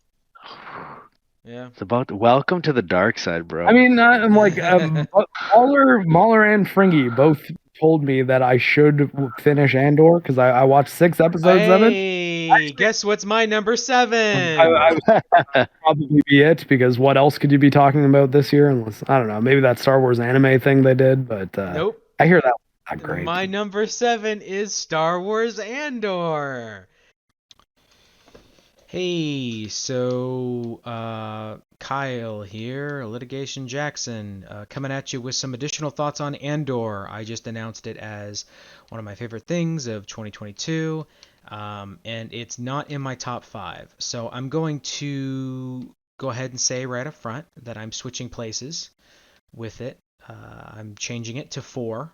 And House of the Dragon is here. So they're switching places. House of the Dragon and Andor are switching places. And I'm going to go into a bit more detail on Andor and why I liked it, and some of the qualities I think it has, and some of the things that I really enjoyed about it. Because we talked a little bit about Andor, but really we talked more about Disney Star Wars as a whole. And that was a good conversation. I liked that conversation, but we didn't talk enough about shit. We didn't talk enough about Andor, in my opinion. And so I wanted to hit on more of Andor because I felt like we didn't really cover it enough. So Andor does a really, really good fucking job of setups and payoffs.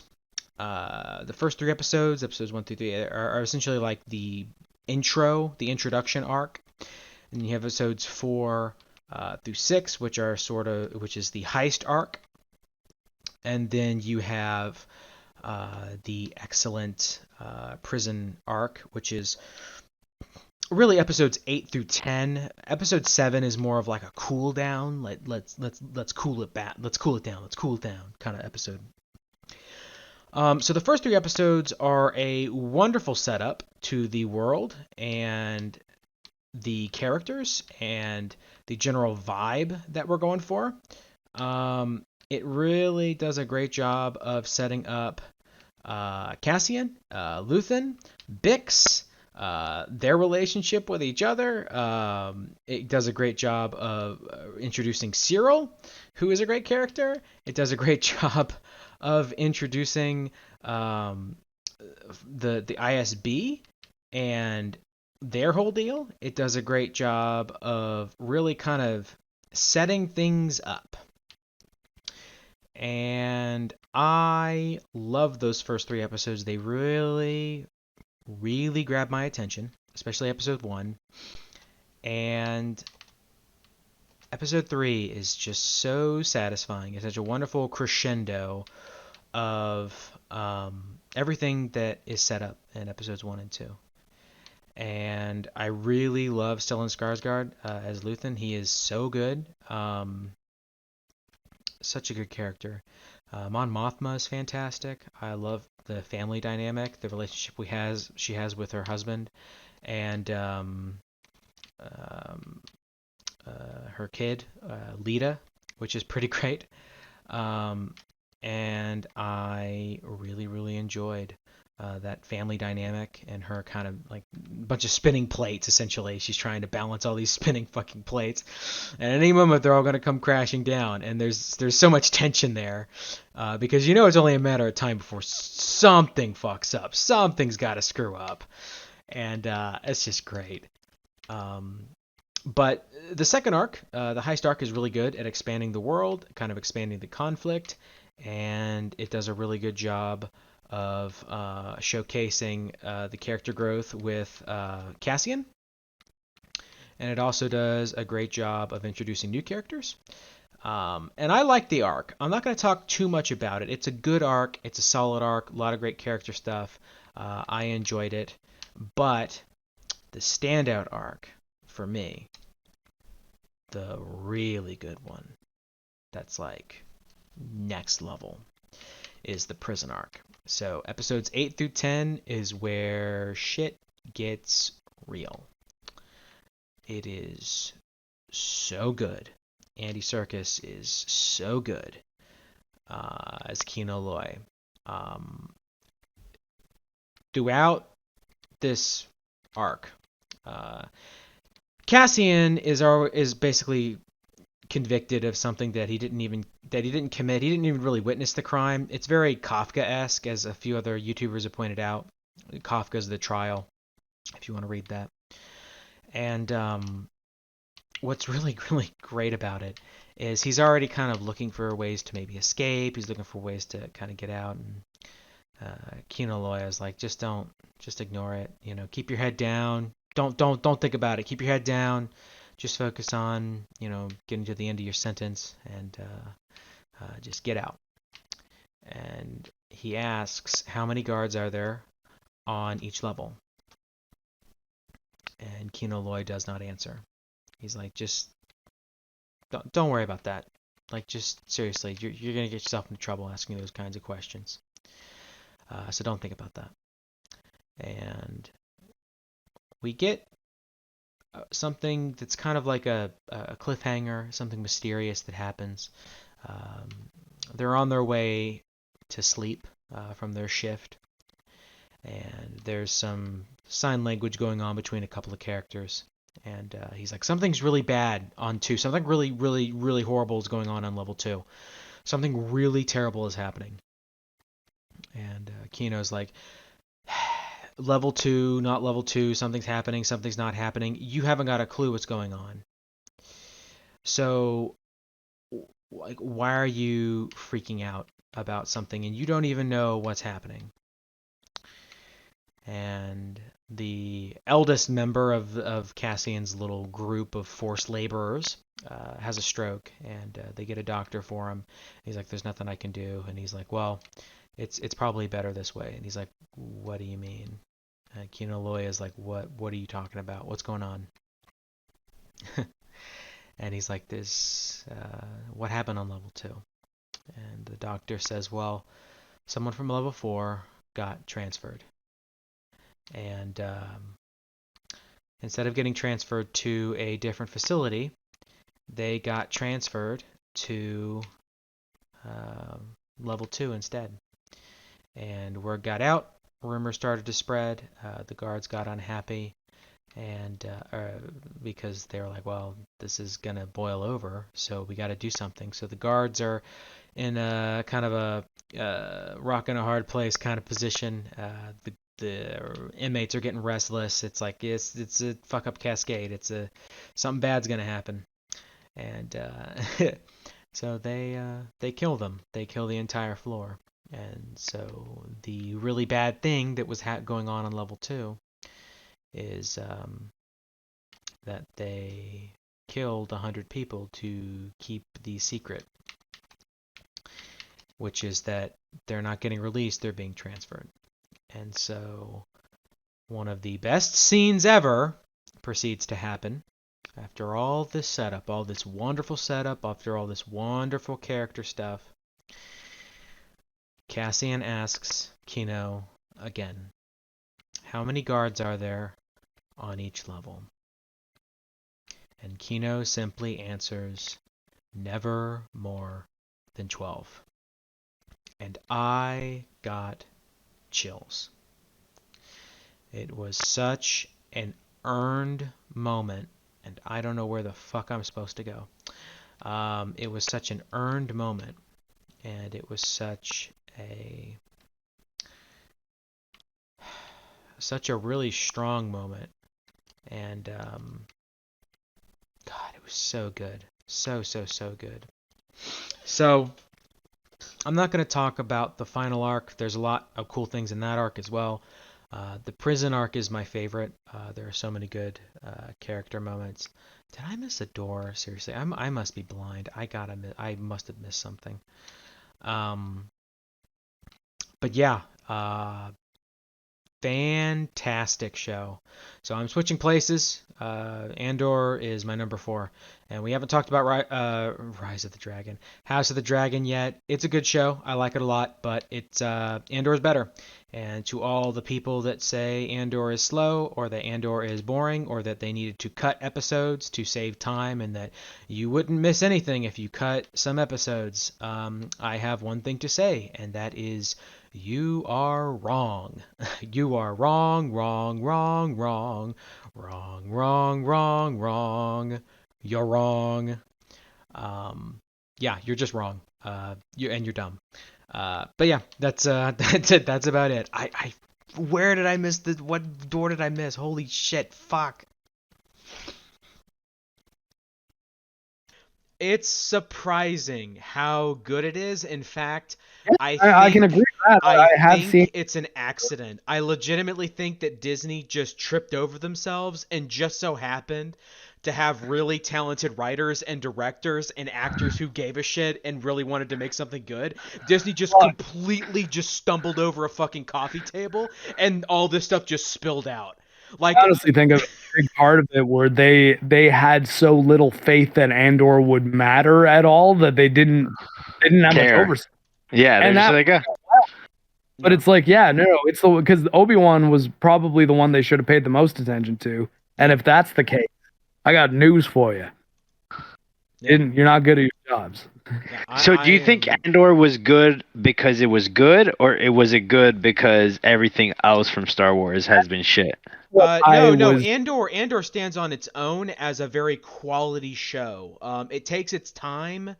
It doesn't simply just fuck your eyes with a bunch of meaningless nonsense. Just like, oh my god, it's Obi-Wan on Tatooine, little Luke. Oh my god. It's not jingling keys like you're a fucking infant. It actually takes its time and treats you like a fucking adult. And it's like, yeah, these characters do some morally questionable shit. Andor, like in 5 minutes, does some shit where you're like, he's supposed to be the good guy, right? Well, no, I was actually pretty, because I know the thing you're talking about, which happens in the intro. And that was actually the first thing. I haven't watched it. Well, I mean, he does. It's the same thing he does at the beginning of Rogue One. But I was gonna say, if it's the same character as Rogue One, like Yeah, like he's clear that he's not a good guy. Yeah, and like when they're in that situation where it seems like he should probably, it probably seems like he would kill this guy is what I was thinking, and then he kills the guy, and I'm like, oh well. I mean, Okay, they're least not you're consistent. softballing him for Disney Plus, I think that which was surprising because I'm so used to Lucasfilm fucking making their characters inconsistent. Yeah, Keeping it vaguely consistent actually kind of surprised me. Well, not only making them inconsistent, but just making them very soft around the edges, and just making them very lifeless, essentially. Where like what Andor does right in the beginning is that like. It is in the intro. Do you mind if I talk about it, Fonz? Just a little bit. No, yeah, go ahead. Okay. I haven't watched it yet. So, I may watch it because enough people have said it's good. In the intro, Andor is essentially harassed by three essentially corporate security police officers. So they're not just cops, they're capitalism overlord cops. So like everything that people don't like about cops take it to the nth degree, which is great because I actually really like the corporate sector authority, even though that's not what they are technically.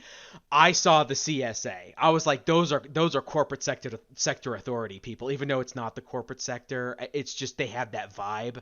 So like that was a great nod for people who like the expanded universe, the way they're dressed and the way they act. I was like, hey, corporate sector.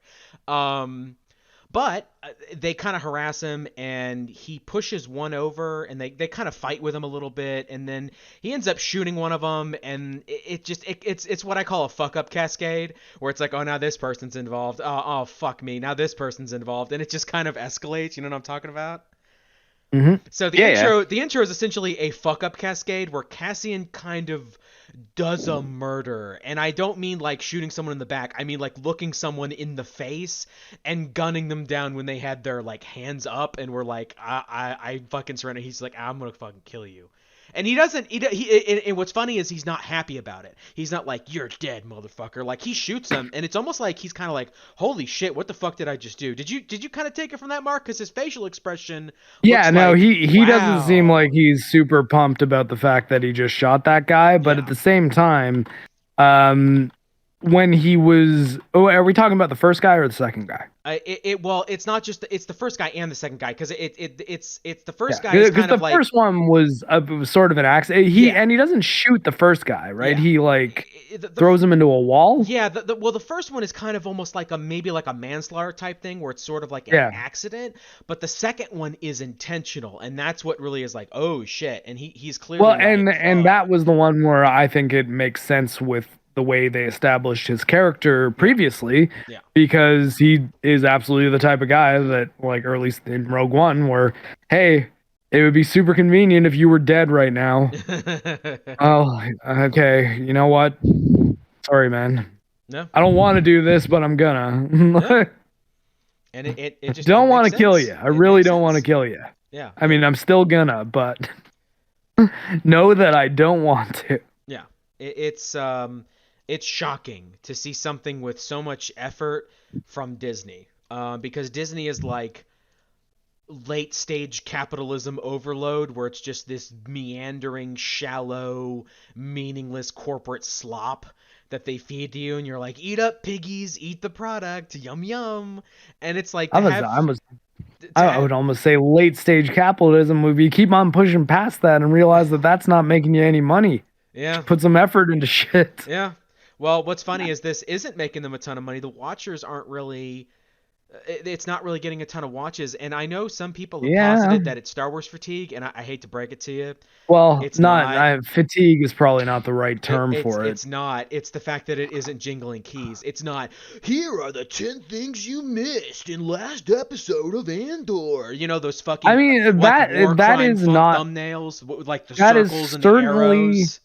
That is certainly not why I stopped watching Andor. I stopped just because it got to the end of that first kind of heist arc. Oh, yeah. At the end of episode 6. Yeah. And I felt pretty satisfied with it. And then I think like a week went by where I was just on the busy side, and I didn't get around to going or to like sitting down and watching it. Yeah. And before I knew it, it's like, oh, well, the season's over, and I never went back and watched episode 7. So. Yeah.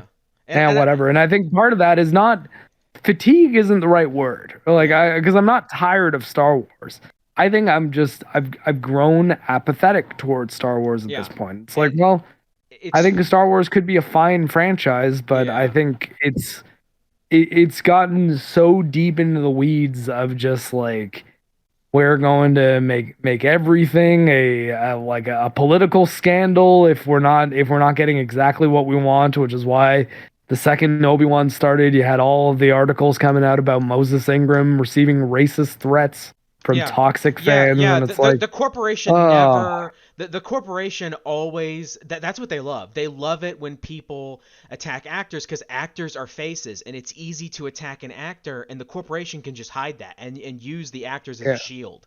And it's really disgusting to see. Like we've got some sources though inside Lucasfilm that said they were prepping her for racist attacks. Yeah. Before the show was shot. Yeah. And they were like, just understand when the show comes out, you're going to get a lot of racist hate. But did they do And then they released statements and tweets saying, Moses has gotten all this racist hate. Yeah. And it's like, well, I mean, and is it racist or do people just hate the shitty character that you wrote? Man? Oh, it's a mix, obviously. I watched the show and I'll tell you this. The actress was fine. The writing was not. What like I hear the problem with their character is that they wanted to do a live action version of the second sister and kind of removed all nuance from that character. Yeah, she's just a rip-off second sister and she's not as interesting. That's what So it's like, well, what is Reva's value then? And the value is honestly buffing what should have been maybe a 2-hour movie, maybe a 90-minute movie. In which that's what I hear. I don't know. Obi-Wan does a thing, and then he fights Darth Vader again because, of course, he does. Into a 6-episode or whatever they did show, which was honestly it was like the worst thing I've ever seen in Star Wars. I mean, like I think it's actually the worst. I don't think anything is worse. Boba Fett was the first time I felt that, and then Obi-Wan was the next thing that came out. I didn't bother watching Book of Boba Fett. I'm gonna be honest, I actually didn't like Mandalorian season 2 all that much. I liked season 1 a lot better because it was just here's this random fucking. I mean, even honestly, they're not even holding up in my head so well right now. Like looking back on them, especially season 2. Mandalorian season 1 was okay, just because of like the new aspect of it, the character nobody knew. Exactly. But like even the way it was developed, right? Like that cool new green screen they made for it. Like there's a lot good to be said about Mandalorian season 1. Even I'm not sure that I would have said that the volume was a really interesting piece of technology in Mandalorian season 1, but then seeing what they're doing with it and stuff like Thor: Love and Thunder, or even Obi-Wan doing things like trying to shoot an outdoor foot chase on it. In a forest that very clearly looks like it's like you're in front of just a big green screen with some dirt on the ground. That's why I like Andor, because they actually used real locations and put actors in real areas, and it's like, damn, that looks, real. Yeah, and honestly, my thing with Andor was sort of tagging on what Fonz was saying about his concern for it, which is the entire time I was watching Andor, I'm like, this isn't terrible, but also I don't know if I actually like this show or if it's just I like that it's better than everything else that Star Wars has been doing lately. Well, I don't have that baggage because I didn't watch Book of Boba Fett. I didn't watch I didn't watch Obi-Wan. I didn't watch what was that? Wasn't there another Star Wars show? Visions. I didn't watch Visions, and I didn't watch. Yeah, I didn't see that. Tales of the Jedi, right? That was like an animated thing, right? I didn't see that I think that was animated shorts. Yeah, I didn't see that either. Like literally the only Star Wars things I saw Mandalorian season 1, and I really like Mandalorian season 1 because again, it's just some fucking nobody like Mando like running away with the kid. I'm like, okay, that's a great little premise for a show that's just some nobody is doing this. I like that it isn't Boba Fett. And then they fucking brought Boba Fett back, and I'm like, God damn it. Yep. You fucking pricks. You had one job. You had one fucking job. God damn it. And bring Boba Fett back to ruin him. Yeah, and so they made him horrible. Like he sucks. And not he sucks like he's a terrible person and he's evil. That would have been good. He sucks just because he's boring and ineffectual. Yeah. I didn't I didn't watch Book of Boba Fett, and I didn't watch Mandalorian season 2 to the end. I actually stopped about like half of the way through, and I'm like, yeah, this shit isn't doing it for me. And Well, I so, mean, the best moment of season 2 is a gigantic key jangle. That oh in well, there itself you is kind of go. loaded with problems. So, Well, there you go. I guess I dodged a bullet then, because that probably would have made me mad. I've been like, really? I watched it for a fucking keys jingling? Are you I kidding mean, me? I think I liked it. I Hey, liked do seeing you it. not know what Just happens at the end of Mandalorian season No, 2? I know now. I know after the fact, but I didn't watch yeah. it. But yeah, I know I Luke mean, Yeah, like comes okay. yeah, back. like So seeing Luke not be Last Jedi Luke in modern Star Wars was very nice for me.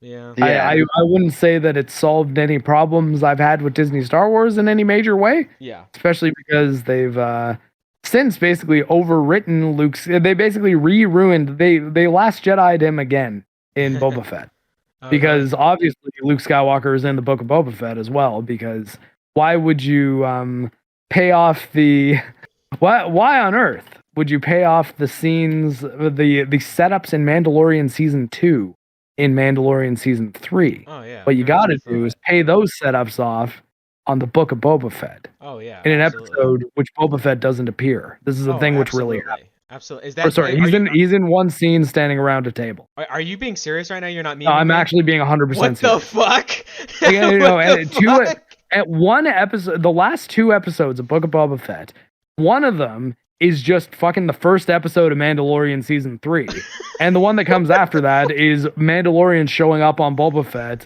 What the and fuck? and doing most of the work. What the fuck are you talking about? Is that real? Yeah, and also it retcons the end of season 2 of Mandalorian. What the fuck? Okay, yeah, no, sorry, that's underselling it. It doesn't retcon the end of season 2 of Mandalorian. It retcons the entire arc of Mandalorian from season 1 until Holy present. shit, that's Because fucking what has Mandalorian amazing. been about this entire time?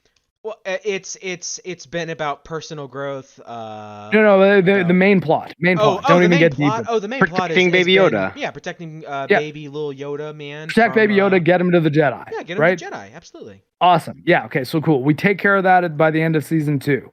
yeah. What would you think would happen in the next episode of television in which Baby Yoda is given to the Jedi to presumably train for the rest of his life? I would assume we get to see creepy CGI Luke talk about the Jedi, and Ahsoka's maybe there too.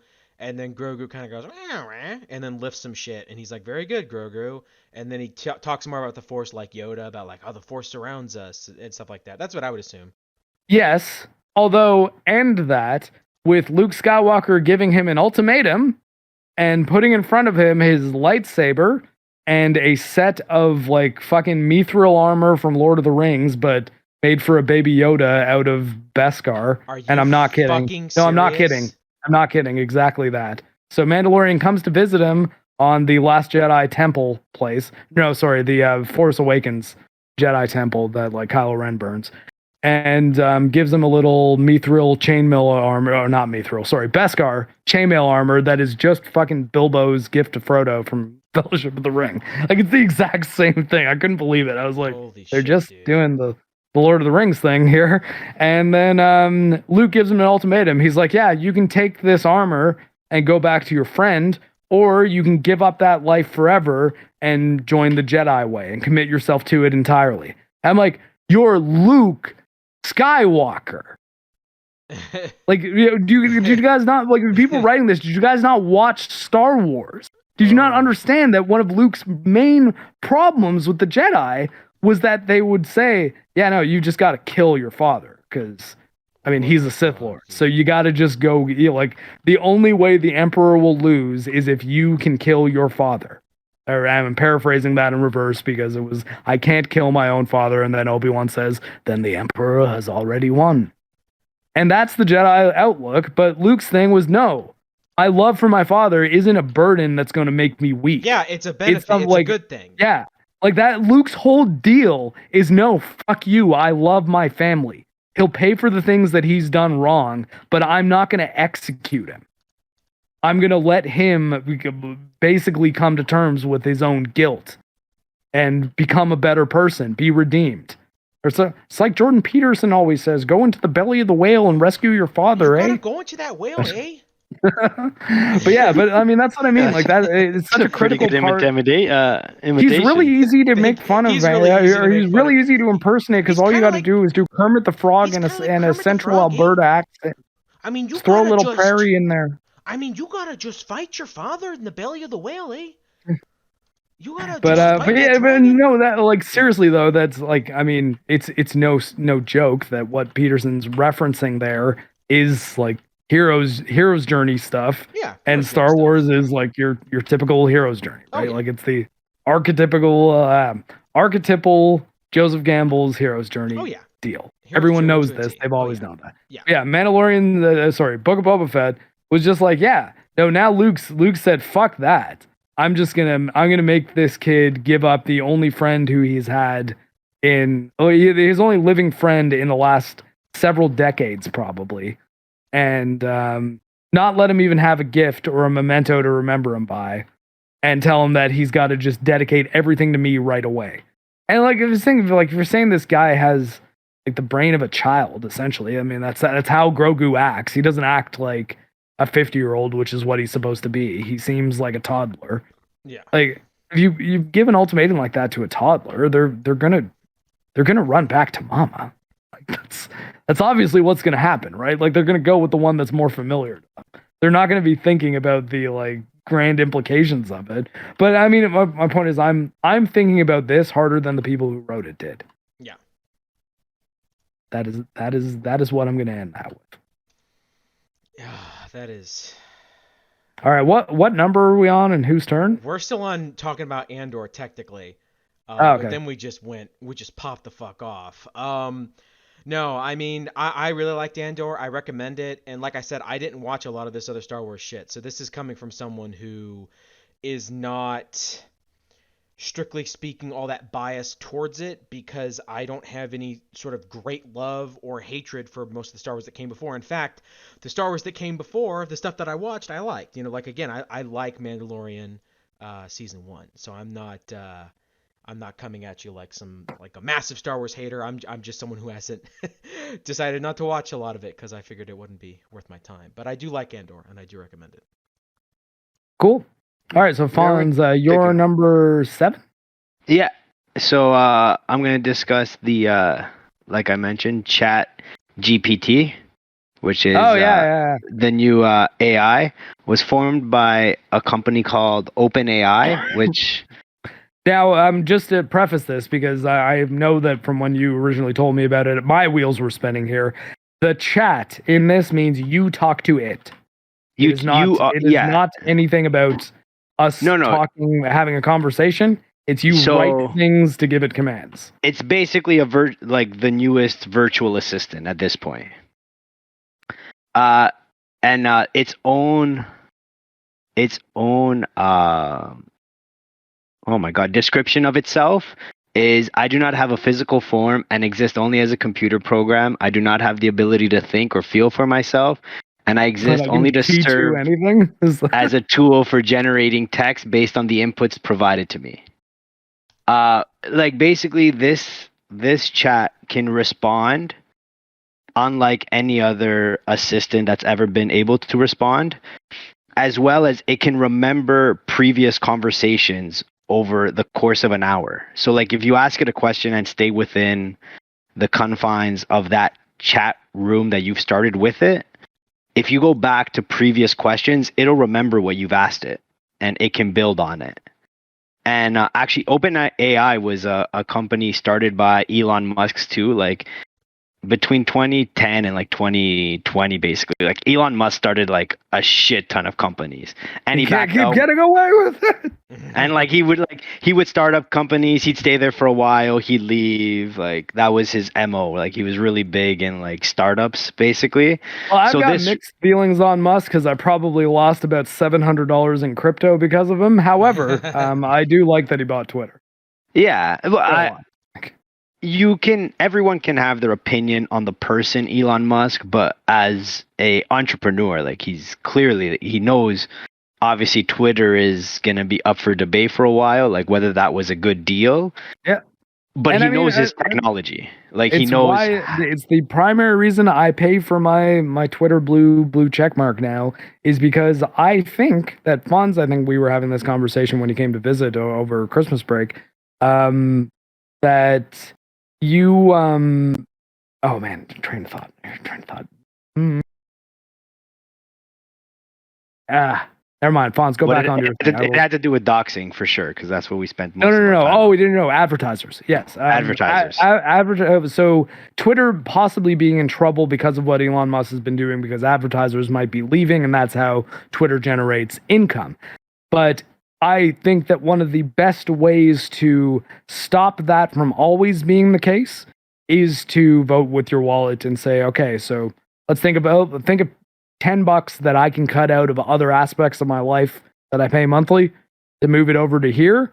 Because if Twitter can remain viable as a free speech platform or like much more open speech platform, if not free speech absolutist platform. Funny, I'm not even saying that because we're on Rumble, but you guys technically can say whatever you want here and it's not going to reflect poorly on me, at least from a, I'm not going to get punished if you guys say a gamer word. At the same time, people do know who you are, so it will look poorly on your reputation. Yeah. Yeah. But yeah, I like the idea though that if I want there to be a online social media communication platform like Twitter to be relatively good about letting people just say what they want to say and share ideas, regardless of how controversial they are, maybe that's worth $10 a month to me. And I think it is, or at least it is for a little while, but we'll see how it goes in 6 months. Like staying on the Twitter thing, like it will be good for the people that have things to say. But do you think this world is more filled with people that like saying what's on their mind with no strings attached, or people that are afraid to hear other people's opinions with no strings attached? I'm not sure that those numbers are correlated in any direct way. Well, like, okay, so basically, do you think there's more people that want to spend $10 to say whatever they want, or people that don't want to spend the $10 and that way are shielded from words they find offensive? Well, are always going to be people who are not going to want to spend the $10. So that's not a fair comparison, because yes, there will be 100%. There will be more people on the planet not paying for Twitter than paying for Twitter. But then, like, when you're talking about though a reluctance to be on Twitter or not, I mean, or you're saying that, okay, I think I get what you mean. You're saying that the people they lose because it's becoming more rooted in free speech, exactly, worth the people that they are going to gain as paying customers. Exactly. And I mean, honestly, the answer to that is probably not, or at least in the short term. But I think that will they make enough money to survive these dark times with basically? Just what they're currently offering? No. Yeah. However, Elon Musk has recently been talking about implementing more video support into Twitter. And I don't think they'll ever be able to directly compete with YouTube, but if you make it so that there's, I don't know, something like a 20-minute cap on videos, and you can upload any video to Twitter and monetize it for like within a certain bandwidth, then that might be kind of interesting, and it might be kind of cool if you can do things like have more diverse types of video content that can get a little spicier than what you can get on YouTube, maybe. Well, especially I just heard that YouTube, if you swear within the first 8 seconds of your YouTube video, yes. And that's one of the reasons he was talking about this, because the YouTube terms of service changed. And now it's ridiculous. Like, it's kind of crazy, because it almost seems like they're making it so that any video that anybody makes with any adult content in it at all, and by that I mean content that is just directed at adults primarily, can probably be demonetized if someone wants to manually flag what's in it. It's like, oh, this person swears 7 times. It's like, it's more than 5. Okay, demonetized. You know, like that can start happening, and it's like, well, I don't know. I don't know if that's viable. And the thing is, you got to remember though that if you're talking about only from the perspective of is it viable to advertisers, yeah, obviously the most kid-friendly shit is the only stuff that's going to fly. If you're But saying we're going to give exactly. advertisers exactly what they want, but my whole thing is you can though still provide a service that generates a lot of traffic No, to the the point that question. it's like, hey, this is still a place where you are going to want to spend your money to advertise, regardless of whether or not you think that you advertising on this content is signing off on every user's post, which I think is always been kind of a crazy premise. Because Uh, I think that like YouTube probably would have been in a better situation with things like adpocalypses if they just flat out said, okay, tell you what, no advertiser is going to get any say on what YouTube videos that they are put behind. We're not going to do targeted ads. Everything's random. It's a free for all, but your ads can end up anywhere, and the more you pay, the more impressions you get. If they said that, then anytime an advertiser says, well, you've got to pull our ads off this video, it'd be like, which time? Like, I don't know. This video has what, 2 million views? Yeah, your ad might have been on 100,000 of them. yeah, What do you but want us to do now? if Like, the okay. advertiser didn't want to add, like, if Then they don't advertise on YouTube. The whole package deal or don't advertise here. Your call.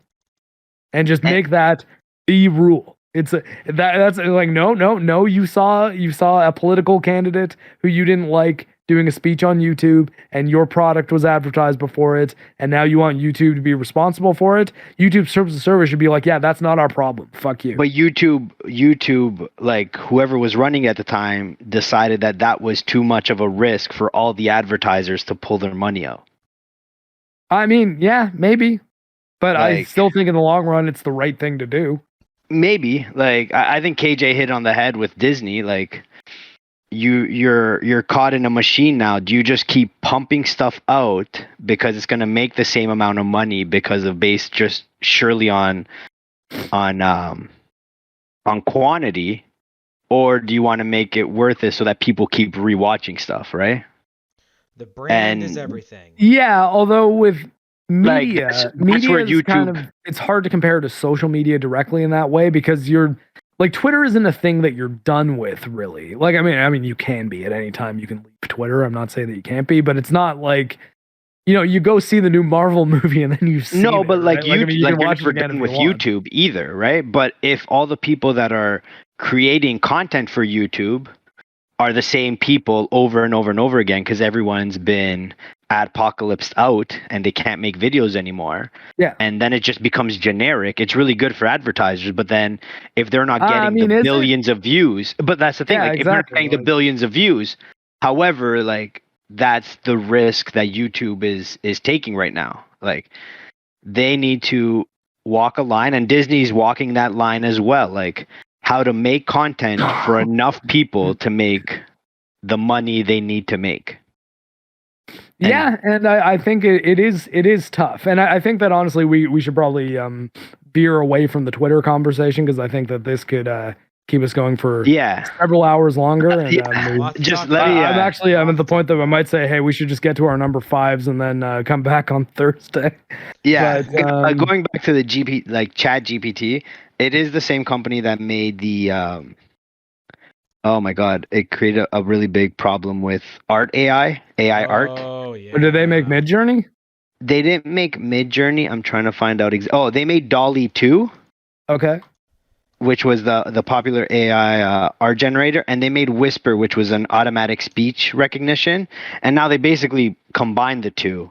And the question is going to be now, like, if this chat box can recite, like, it can write an essay for you. You just say, I need a 500-word essay on this topic.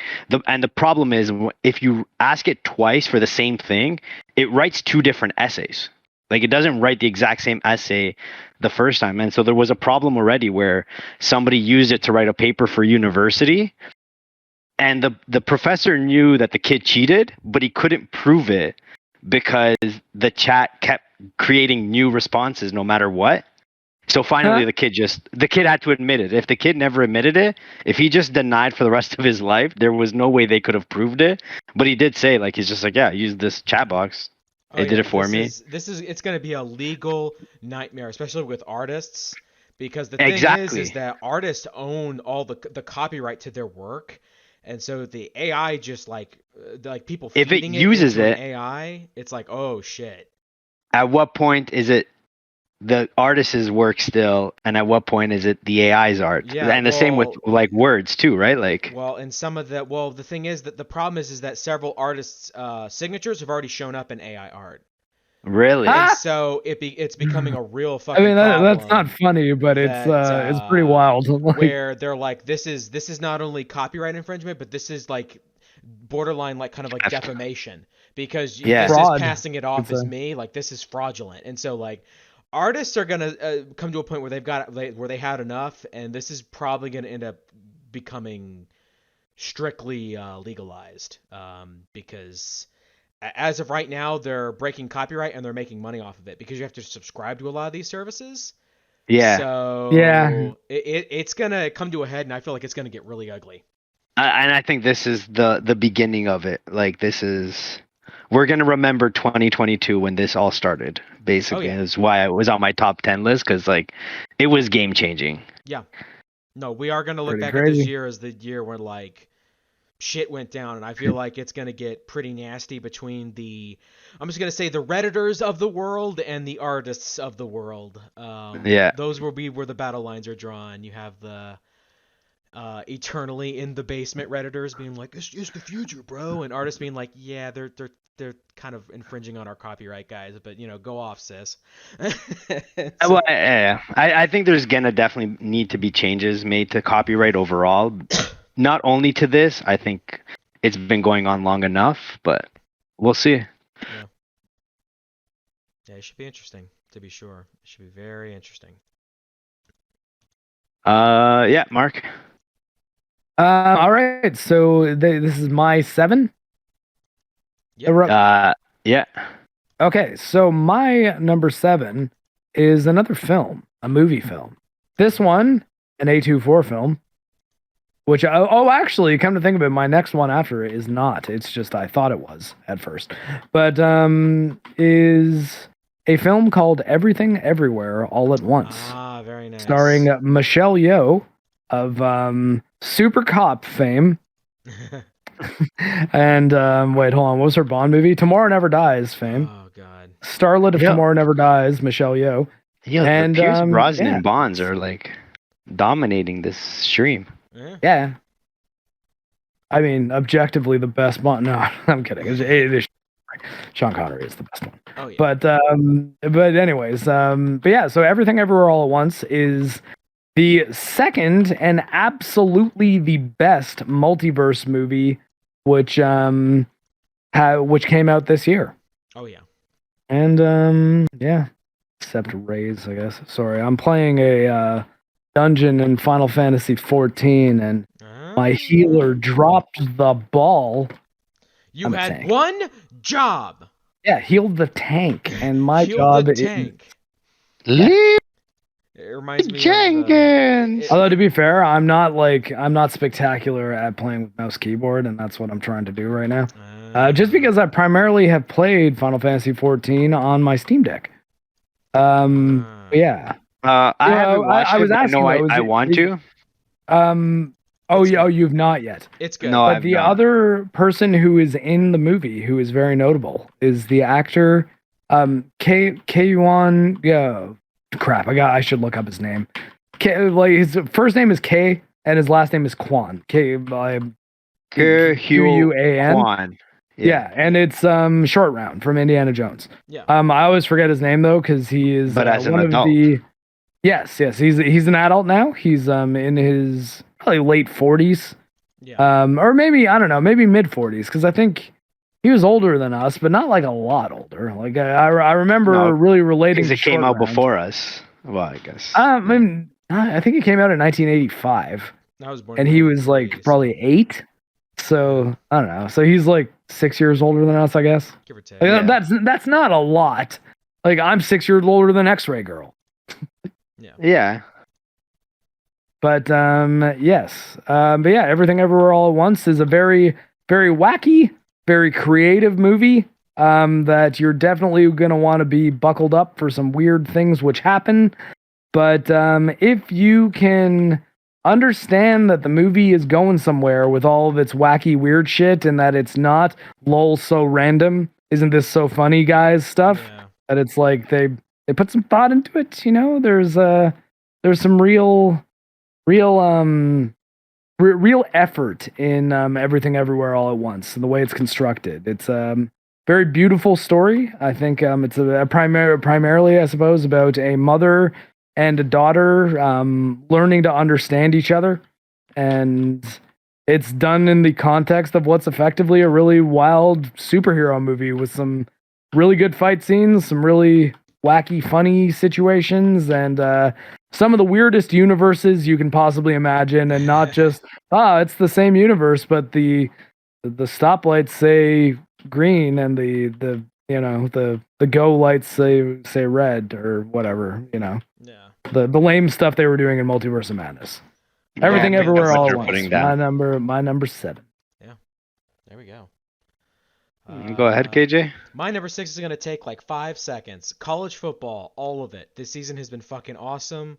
There have been multiple awesome games. Bowl season has been great. The semifinals have been great. I'm so looking forward to the championship game between TCU and Georgia. It's been a fucking awesome year. That's literally all I've got to say. Cool Guy, what's your number 6? Oh, I was just gonna say TCU and Georgia's playing in the national championship. Yeah. That's crazy. Yeah, Like no Alabama. No, Oh man. No Alabama, no Michigan, no Ohio State. It's Georgia and TCU. That is crazy. Yeah. Are you American? Yeah, I'm from Kentucky. Or I'm from Kentucky, Florida, yeah. but I live in Kentucky. Oh wow. Yeah. I've that's crazy. Like just the passion for college football is unreal. Yeah, it's so good. So I am gonna go with it's number 6, right? Yep. Yeah, I think we're on 6. And I got Spider-Man Far From Home. Even No though Way it did Home. come out in 2021, like I didn't get a chance to watch it. Yeah, till- no Way Home, you mean? No Way Home. Yeah, No Way Home. Yeah, Sorry. 'cause, The one with all 3 Spider-Mans. Which Spoilers.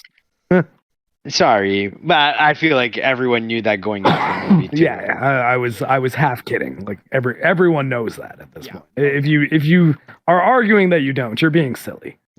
And mainly just because it was a good ending to all 3 Spider-Mans, realistically. Yeah. Like they could have just ended even Tom Holland's Spider-Man there, and it would have been a good ending because it kind of was the beginning we all wanted for Tom Holland's Spider-Man with what happens. Like they put it in there in a weird way, but it kind of started off that path that we've all wanted, right? Yeah. Yeah, well, to get him to where no one can make the accusation that he's Iron Man Jr. Exactly. And like his relative died so that he understood that great power comes great responsibility. Yep. And it was a good movie. Like it was entertaining. The acting in it is pretty good. Andrew Garfield. Andrew fucking Garfield got his MVP. redemption. Yeah, came back. Yeah, Back from like, you know, I was very Was happy. it- behind the line of scrimmage and right into the end zone. Yeah, I of was sports ball. very happy with how good he was. Actually, Yeah. I didn't do love that Andrew joke properly Garfield. enough because I used too many correct terms. Yeah, I love Andrew That's Garfield. how you know guys- football is one of the ones I actually know the rules to. Have you guys seen Under the Silver Lake? No. No. He is so good in that movie. He's so I good in that absolutely movie. love him in Hacksaw Ridge. Hacksaw Ridge. He's Yeah. good in Hacksaw Ridge too. Yeah, and Iraqi, he's yeah. so good in Under the Silver Lake. I highly recommend that movie. But yeah, that's a great number 6, brother. I like Yeah. that movie too. Just so we're clear, my favorite Andrew Garfield movie is The Social Network. I don't know why. I mean, that's a good movie. Oh, so good. Like, yeah, like even though I've heard it's not actually accurate, it's a good movie. No, yeah, Like, it's a solid thriller though. Like it's a good Aaron Sorkin thriller about what was a culturally very contemporary thing to be making a movie about at the time they made it. I still Yeah. remember everyone making fun of it. They're like, they're making a movie about Facebook. Oh my god, that's so dumb. It's so like, good. is it? It's such a good Like, movie. I don't know. it's so good. It's such a good movie. It's not, but like I mean, I didn't agree that the premise was dumb. When Yeah. the movie was first, I was like, I don't know, man. Like social media, like MySpace, even going back. That's funny, actually, mentioning it. Which Fonz, if you know the address of this, never go to this site. My live journal still exists. My god! I just deleted mine. Did you get like a reminder saying like happy birthday? I got a 10-year reminder. I was like, my live journal. I was honestly using live journal for way later into the future than I thought I was. I wrote way too much on there that I thought I did. I was like, oh my god, yeah. There's a lot of very personal details on there. Yeah. That's great. Yeah, I literally 2 or 3 weeks ago, I had to like finally erase all my posts and deactivate it. It was crazy. I don't know. I think I'm leaving it up there. I'm gonna if I do have children one day, I'm gonna wait till they're like 16 and be like, all right, kids, you're probably about to post some cringe shit on the internet. Don't post cringe on main, kids. Don't post cringe on main. I will disown you if you post cringe on main. Who do you think this person who, Fonz, you might know is like my original Hotmail email address. Who is this person on LiveJournal? That's your father. Why don't you read a page of this? And then tell me if you want a Twitter account right now. Oh man! Read what your father wrote on the We on the did internet not know. when he was 16 years old. The ramifications of writing shit on the internet back on the day. It literally lasted forever. Yeah, it's really shocking to see. I was like, oh my god. Oh, all right. What's your what's your number 6? My number 6. Are we at number 5? No, we're at number 6, and then I think I'm the last 6 is that we'll. What do you think we'll do? We'll split it and then come back in a few days and do the top 5. Well, I mean, Fonz, you had another time slot this time on Thursday, right? Just you have baby. Thursday, yeah. I just did have a puppy here. He's Mexican though. It might have to be a little bit later, like maybe 8 o'clock. But I'm perfectly all right with that, brother. The reason I say that is because we're going to be getting into some lengthy discussions, I feel like. In the top like 5. That's what I figured. Yeah, like the top 5 is the stuff we really want to talk about. I realized I already kind of fucked up my order. I made the mistake of not like writing it out. I was just like, I don't know, the order's not super important to me. My and number I know 4, what my number 4, and my number 2. I think I might have put Top Gun Maverick above everything everywhere all at once accidentally. Oopsie doopsie. I like Top Gun Maverick quite a bit though. You know what? I'm going to try to actually watch that before Thursday. So there you go. I've heard only good things about Top Gun Maverick, and I'm just glad that. Have you seen Cobra Kai? Yeah, it's that for Top Gun. Like it's exactly Cobra Kai for Top Gun. That's the scale shifting for what that means, because being a fucking fighter pilot is a hell of a lot different than fighting in a high school karate tournament. But adjusting for scale. Maverick is to Top Gun what Cobra Kai is to Karate Kid. Something that really, really honors its original source material very, very respectfully, which gives the fans kind of everything that they want, while also throwing in a bunch of new stuff, subverting expectations in some interesting ways that are fun. And all right, save it for the stream. No, I haven't told you anything. But I'm saying it's a bunch of stuff that just you'll get to the end of the movie and you're like, they nailed that. Like it's hard for like if someone says which is the better movie, Top Gun or Top Gun Maverick, it will be really hard to say. Have you watched the original Top Gun anytime recently? Yeah, it's a bit of a rough watch these days. Exactly. It wouldn't be hard to be better than the original Top Gun. I mean, Top Gun's fun. Like it is still a good movie, I would say. It's just maybe didn't age quite as well as a lot of people think. A lot of it though is stuff like, the music and the characters. The volleyball scene. Yeah, like that's Fonz, how many times like at CFB Borden in Ontario have we done homoerotic shirtless beach volley? Oh yeah, all the time. Like, we loved being shirtless. Yeah, it was most fun. favorite thing. Well, and it would be the kind of thing that especially when you're early 20s soldiers, you do the Top Gun volleyball scene, talk to some girls. It's you make a day of it after you're training for the day. Yeah. I don't do that presently. But the reason is that's one of life's simple joys, playing with the boys. Yeah. Honestly, though, that's one of the. Come to think of it, that's something I come back to is one of the saddest things about losing my leg. I can't do homoerotic beach volleyball anymore. Damn, effing chat for Mark.